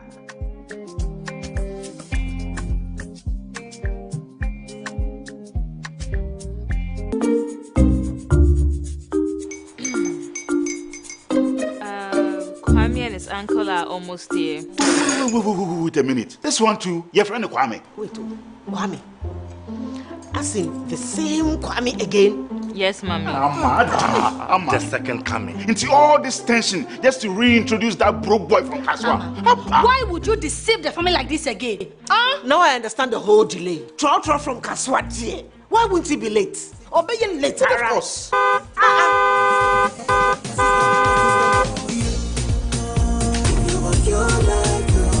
Star 712 hash, star 712 hash.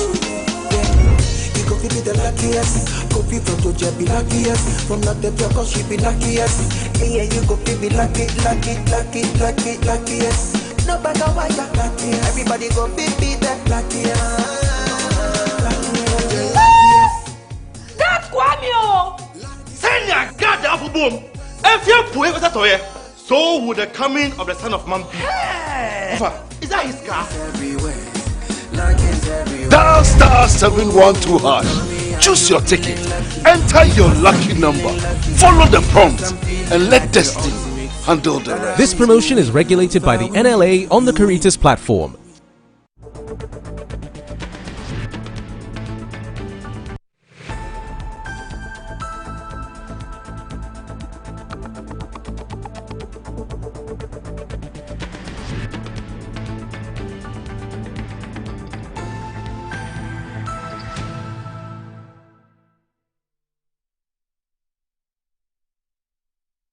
You're still watching Good Morning Ghana on Metro TV. My name is Awodo Moro, and I'm here with Mr. Chrissy Pratt Jr. He is a statesman and also a journalist, and also Ishaq Ibrahim.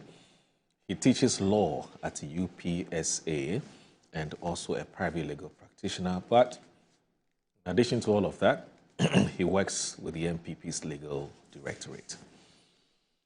So, Galamsey. Now, first, I saw you at the presidential media encounter. I was hoping that you would ask a question. But the last time you asked a question at the presidential encounter, I was there, Jubilee. I think it was under John Mahama 1. Since then, I think that I've not heard you ask any question at that event. Well, I was at President Akufo. Yes. You asked two of his media encounters. Yes. I think one was foreign related. Yeah, that was the one in which he said that I had not visited him since he became president. Yes. I was there. I was wondering whether I was plotting to overthrow his government and so on. Yes. You know, and I saw you were, I mean, typical of you, observing, you're nodding, you know, and so on and so forth. I don't know what was going through your mind when you were there, your general observations, because all of these things are fallouts from the president's media encounter. So you look at today's daily graphic, the Catholic bishops are calling for a state of emergency based on the president's response to Kojo Yangson's question on Galamsey and how turbidity levels have gone up, and the Ghana Water Company are asking us to pay a bit more tariffs so they can clean the water and so on. And more importantly, whether some of the gold that we're producing through Gold Board, whether some of them are coming from illegitimate sources, illegal small-scale mining. We heard what the president said. So first of all, your general observation about the media encounter, and then you can narrow it down to the small-scale illegal mining. Well, I've made these comments before, and I can't resist repeating them. No, I don't know when you got your invitation to the media encounter, but I got my invitation around 6 p.m. Yeah, same.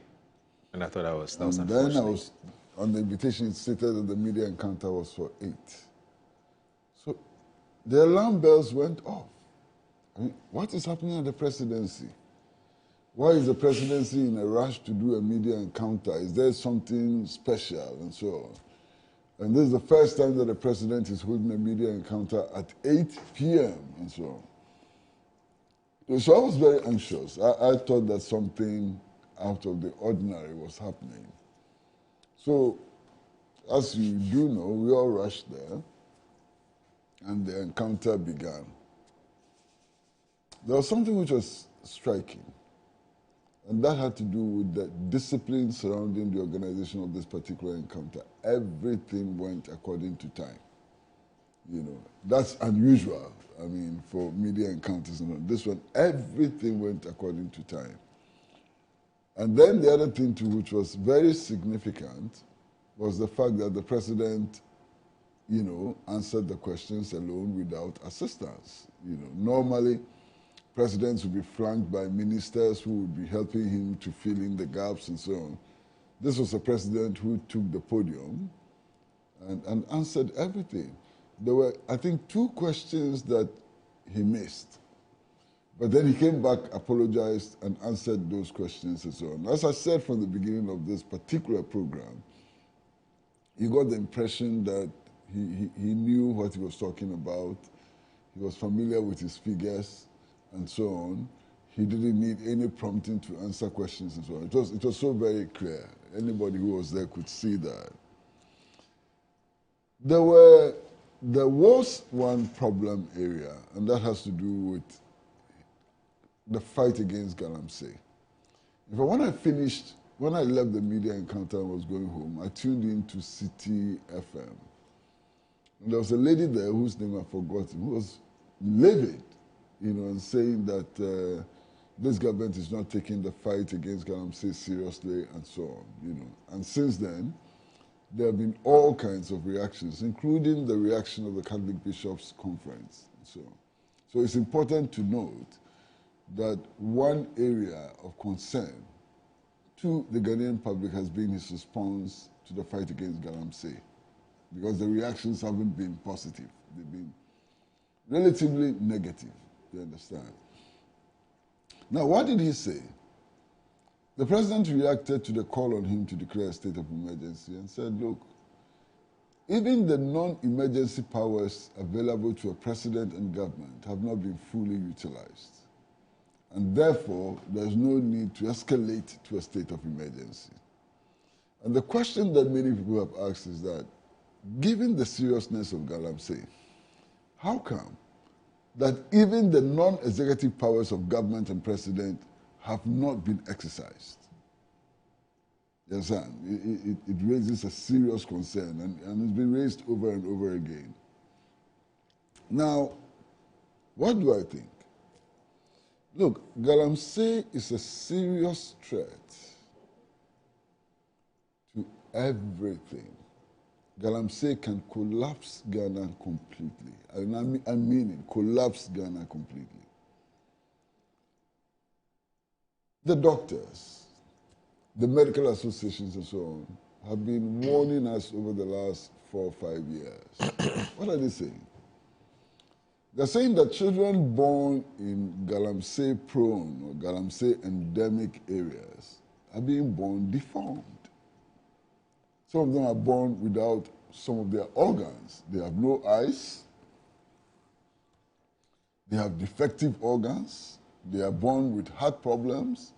They are born with iron in their blood and so on. These are medical reports, verifiable medical reports. You understand? And it's not just a few cases. The alarm bells are ringing in the galamsey-prone areas about these medical defects that especially newborn babies are coming up with. And I'm frightened by it. If our mothers are giving birth to these babies who cannot see, who sometimes are deaf and dumb and so on, what is the future for these communities? What is the future for Ghana and so on? That's a real major concern. There are reports that the level of arsenic in the food grown in these areas is also too high. In fact, in some instances, it's been reported that the level of arsenic is 10 times higher than the level which the World Health Organization approves. We are killing ourselves. If you go and buy cassava, you go and buy anything grown in the galamsey-prone areas, you're just poisoning yourself. You understand? Then there's the question of cocoa. I mean, we've been told that cocoa is the lifeline of the national economy and so on. Yeah. And in the last couple of years, cocoa production has gone down by 50%. That's huge. 50%. Largely because of galamsey, because cocoa farmers are either willingly selling their farms, to be used for mining, illegal mining, or their farms are being destroyed by the illegal miners and so on. That has huge consequences for the national economy. And then you come to galamsey, in the mining, in the forest areas, the forest reserves, and the consequences are huge. I mean, these forests act as carbon reserves, and if they are depleted, the consequences for our existence are huge. The impact on climate change, all of those things, you understand. And then you come to the question of water sources, and that's mind-boggling. I mean, Moro, you can't believe it. The Ghana Water Company, for example, has come up with statistics to indicate that the cost of treating water for human consumption has gone up, it's gone through the roof. I think it's gone up by more than 200%. Right. As a matter of fact, some water treatment plants have been shut down because we've now reached the stage where no matter what you do, it is impossible to clean the water for human consumption. Only yesterday, I was telling the story of my childhood. I mean, I used to live in the Kwame Nkrumah estates in Kumasi, Kwadaso estates now. And there was a stream which was called the Kwadaso River, And we went to school, and if you felt thirsty, you just dipped the water and drank. It was not like there was no pipe-borne water in our houses and so on. But as children, we loved that water. It had a certain flavor. It had a certain, So we'll go to the Kwadaso River and drink, fetch with our palms and drink. Because we're clean. Clean. Without any health consequences. You could see the riverbed. Yeah. You could see the fishes in the water and so on. Now it's impossible. Even the Volta River has started turning brown. So this is a huge problem. And I think that it's important for all governments, including this one, to see galamsey as an existential threat, a major threat to our future. There are other aspects that have not been discussed. and which I do not intend to discuss in detail, and it's simply the fact that gold is a non-renewable resource. And by virtue of being a non-renewable resource, we've got to think carefully about who exploits it and what it's exploited for. Because after some years, the gold will not be there again. If you dig it and you send it to Dubai or you send it to England and so on, it's gone forever. You can't plant gold. It's gone. It's a non-renewable resource. And that is why it's important for all governments to pay particular attention to gold. Because you take it out, it's not coming back. You can't grow it, you understand? So that's another dimension. So it's important for us to do every and anything possible to end galamsey. And I think that sense of urgency and so on did not reflect in the president's answer at the Meet the Press. And that is why there's a lot of anxiety, across board, about the fight against galamsey. Look, he was impressive all the same. You were there. I was there with you. Yes. He knew the number of champagnes which had been seized. He knew the number of excavators which had been seized. He knew the number of people who had been arrested. Yes. He knew what was happening at the border. He knew about the laws on mining and so on. You were there. Yeah. I mean, if I lie, tell me. Yeah. He knew. He had all the facts at his fingertips. And yet, what he didn't do was to display a sense of urgency. People want to see the display of a certain sense of urgency, which did not come up in his Meet the Press series. And that's why we are getting all these reactions from the Catholic bishops, from all kinds of people. State of emergency? Your personal view? I tend to agree with the president. Okay. That the things that can be done in a state of emergency can be done without a state of emergency. Okay. I mean, look, the deployment of security forces to the mining areas can be done without the declaration of a state of emergency. Right. I don't see why the absence of a state of emergency makes that impossible. Even the Akufo-Addo government deployed the security services, to these areas. So it is possible it can be done. The arrest of those who are engaged in this thing can be done without recourse to a state of emergency. What is it that ought to be done, which needs a state of emergency to be able to do? Right. But people want to see a certain sense of urgency. People want to see the president really very deeply worried. He may be, but he didn't show in this press conference. Right. That's the problem.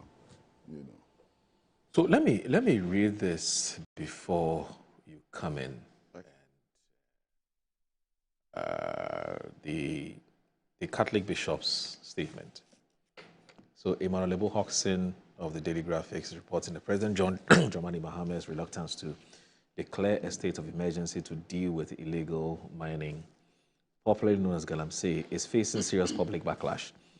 Now, influential groups such as the Ghana Catholic Bishops Conference, which is GCBC, the National Catholic Laity Council, NCLC, and the Ghana Coalition Against Galamsey have criticized the president's decision, describing the delay to declare a state of emergency as a betrayal of the fight against an existential threat to the country. A statement signed by the president of the GCBC and Catholic Bishop of Sunyani, Most Reverend Matthew Kwesi Jemfi, and issued last Monday evening, called on the president to immediately declare a state of emergency to activate extraordinary measures that would decisively deal with the menace. Such a declaration would empower extraordinary interventions, curfews in volatile areas, the securing of devastated lands, the dismantling of entrenched criminal syndicates, and the halting of corrupt administrative complicities. So the scale of the crisis justifies nothing less, the statement said. The GCBC said it was baffled by the president's reluctance to declare a state of emergency when all signs showed that the galamsey was not only an ecological problem, but also a cancer in our national soul, which had become one of the greatest threats to national security and the country's survival. The government has insisted that it is fully committed to the fight against illegal mining, adding that President Mahama has not ruled out declaring a state of emergency to deal with the galamsey. Presidential spokesperson, Minister of State for Government Communication, Felix Ofusu-Kwakye, in the media interview said the president merely highlighted the importance of exhausting other approaches before going on the route of a state of emergency. Let me indicate that on the matter of state of emergency, the president said that there were conventional approaches that are currently being deployed that he believes would help us achieve the objective of wiping out the canker once and for all. Now, just this morning, I guess that I had I had this one from the chief executive of Gold Board, Sammy Jimfi, who sent me this. I think it's a Facebook. He sent it to me, I think, like an hour ago or so.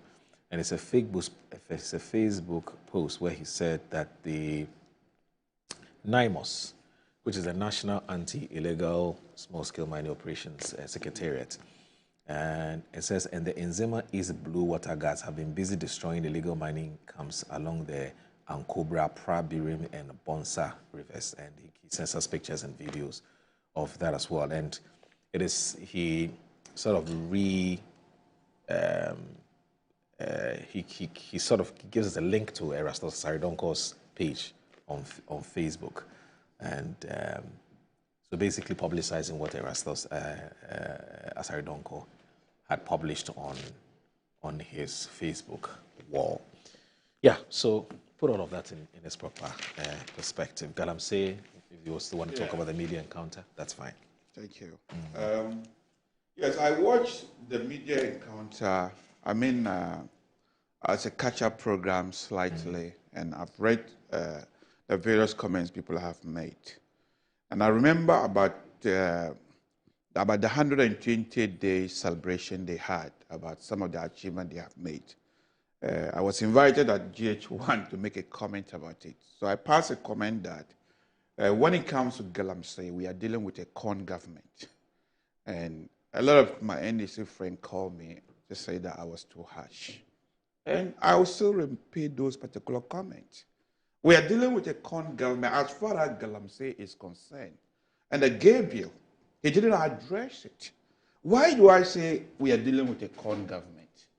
You see, Galamsey didn't start today. But when I got engaged with this debate about it on TV, I made a research about it. And apparently it even started before independence.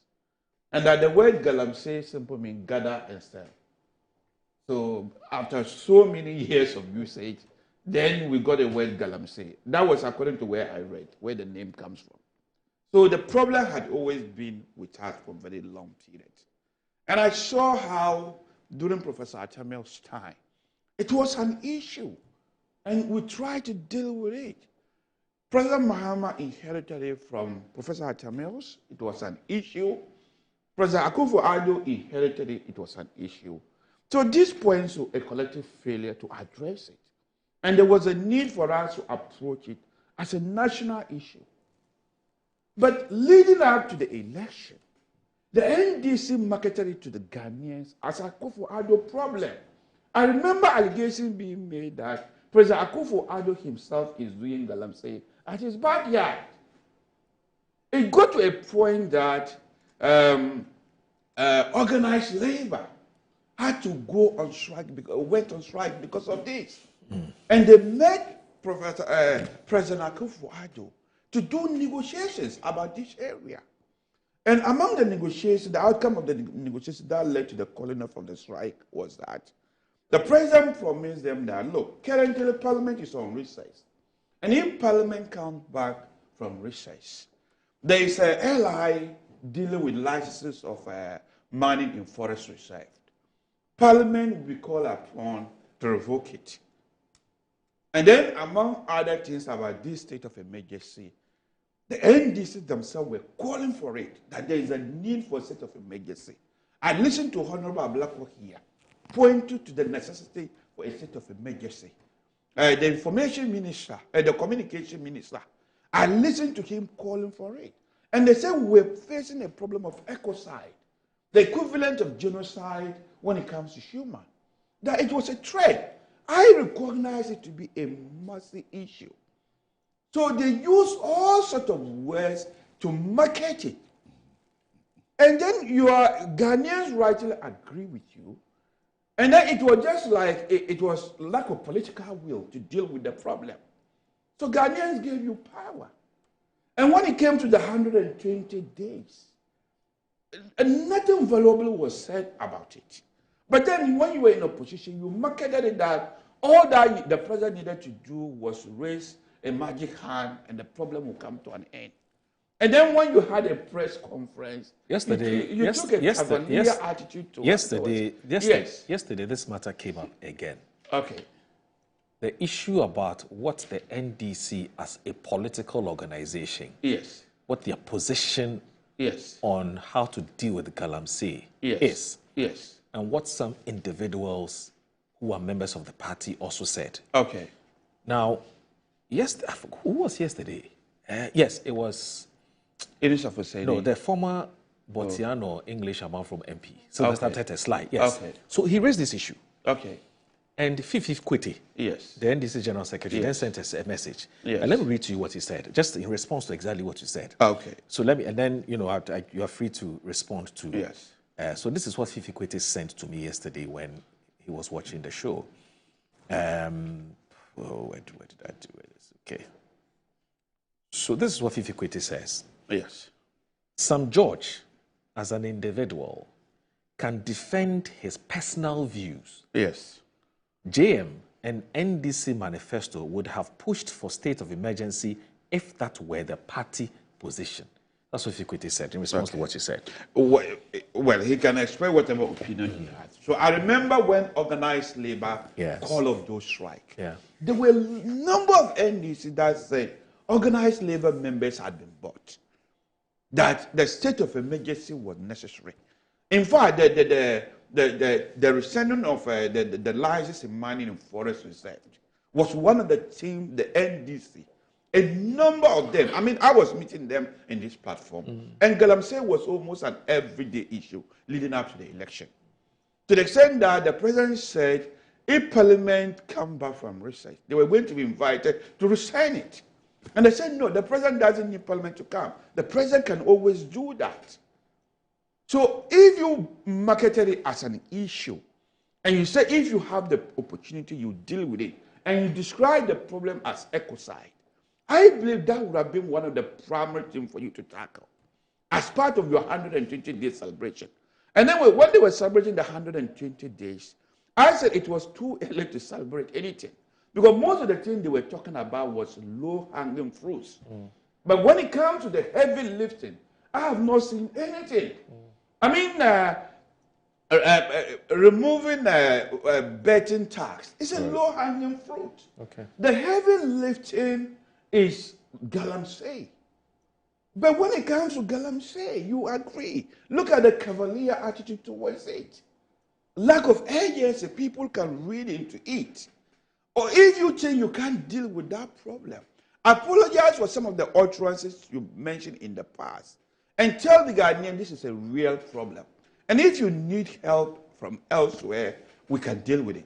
And apparently, it's not even in Ghana we had that problem. Right. And a few years ago, Brazil had that problem and they managed to tackle it.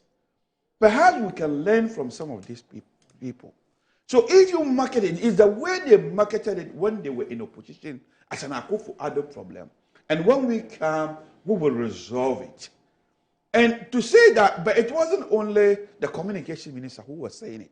But almost every meaningful member of the NDC was saying it, and they now form part of the cabinet. You know why? You know, at the time, the commentary about the Galamsey menace and why it was blamable squarely on Kufuor, you know the context. The Professor Frimpong Boateng report.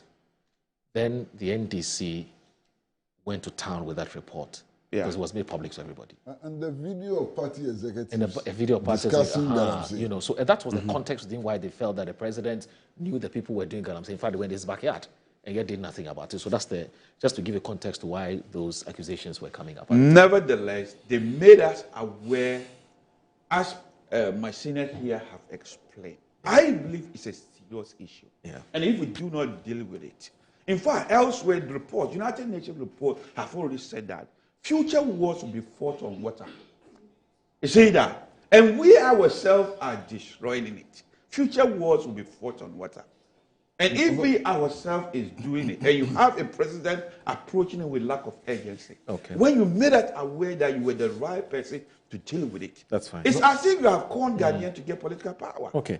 But Moro, I mean, there's something which has been repeated so many times. Okay. And if care is not taken, it will be accepted as truth. Right. Galamsey did not start before independence. It's a recent phenomenon. Okay.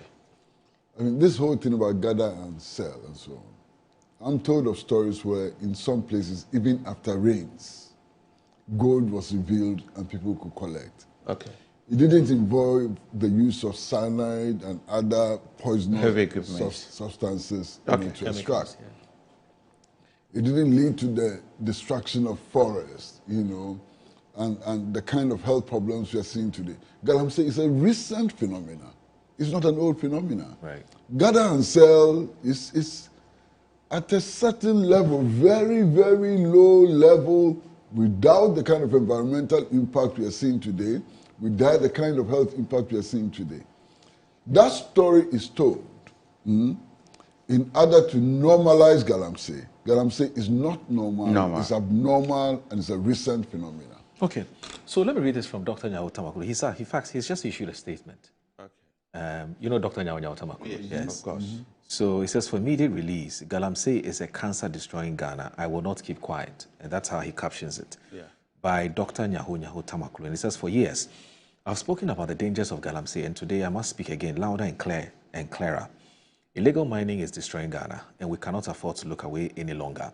I have seen with my own eyes the devastation of our rivers, forests, and farmlands.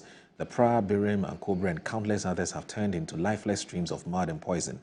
Communities that once drank clean water now depend on polluted, toxic rivers. Farmers who once tilled fertile land, now stand on wastelands scarred by reckless mining. If we continue like this, Ghana will soon get to a state of no return, a shameful prospect for a country so richly blessed by nature. And it's not only our land and rivers at stake. Galamsey has become a breeding ground for disease,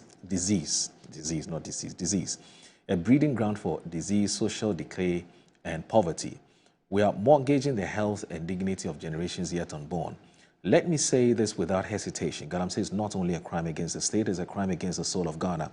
Today, the consequences are staring us in the face. Communities in mining zones are now reporting rising cases of skin diseases, waterborne infections, and even new kidney cases spread through the influx of transient workers.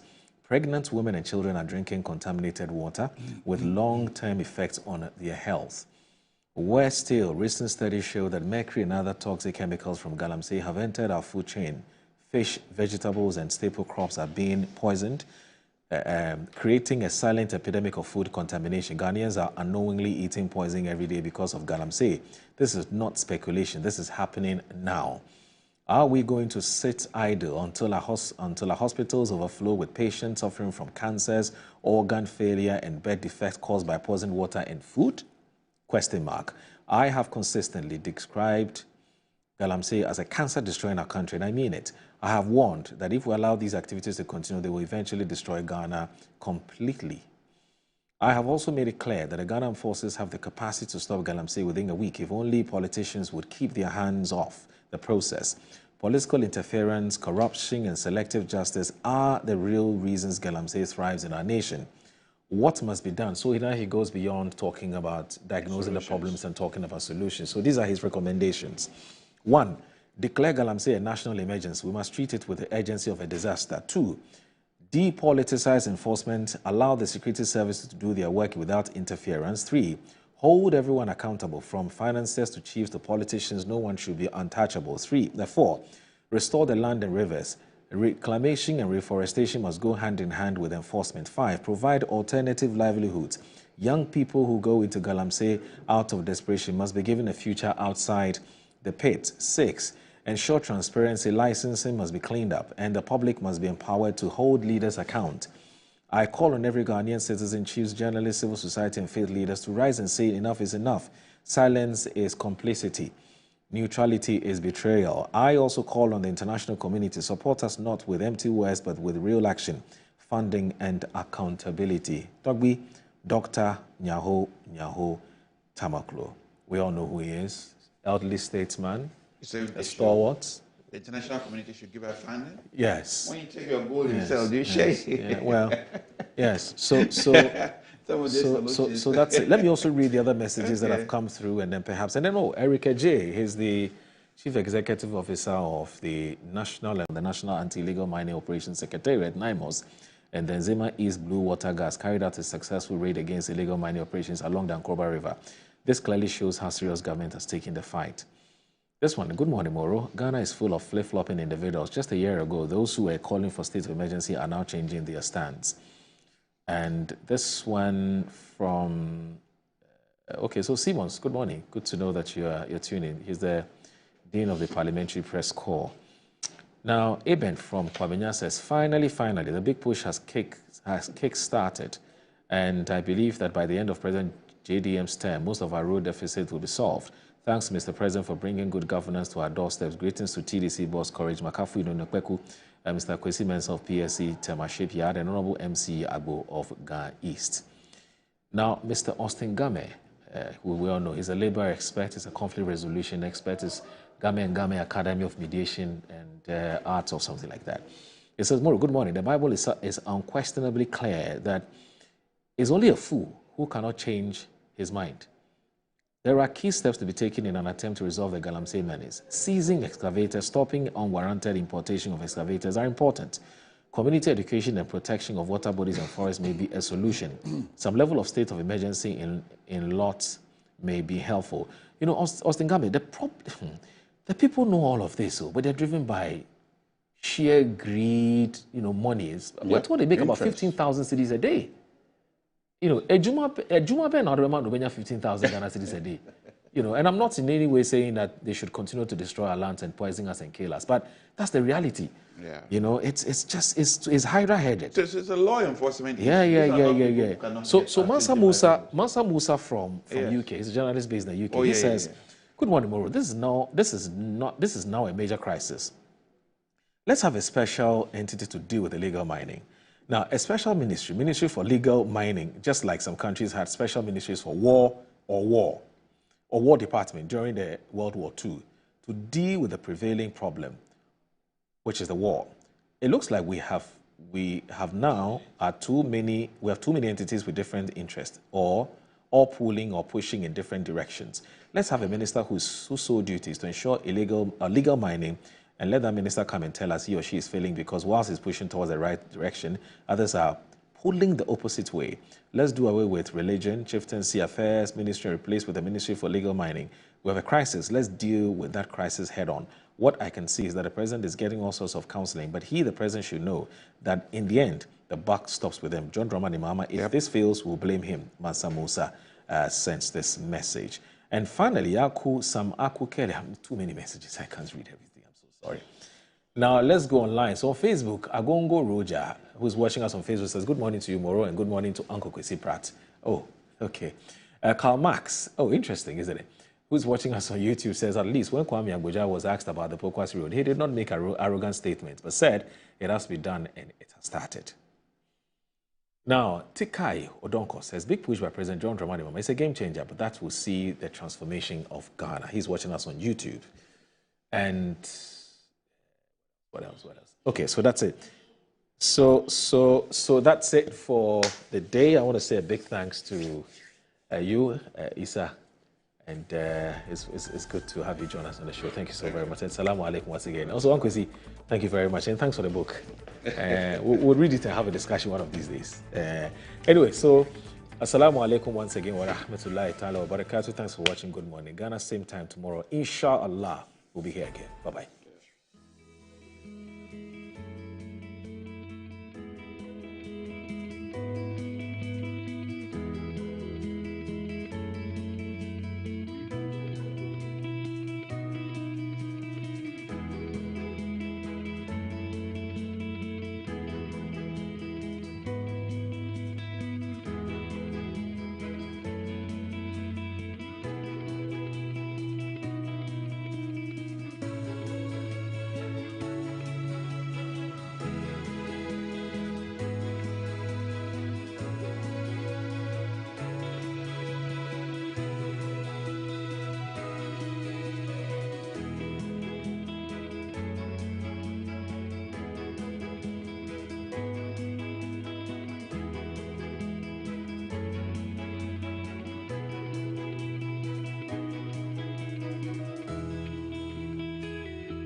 What does this day bring, Ata?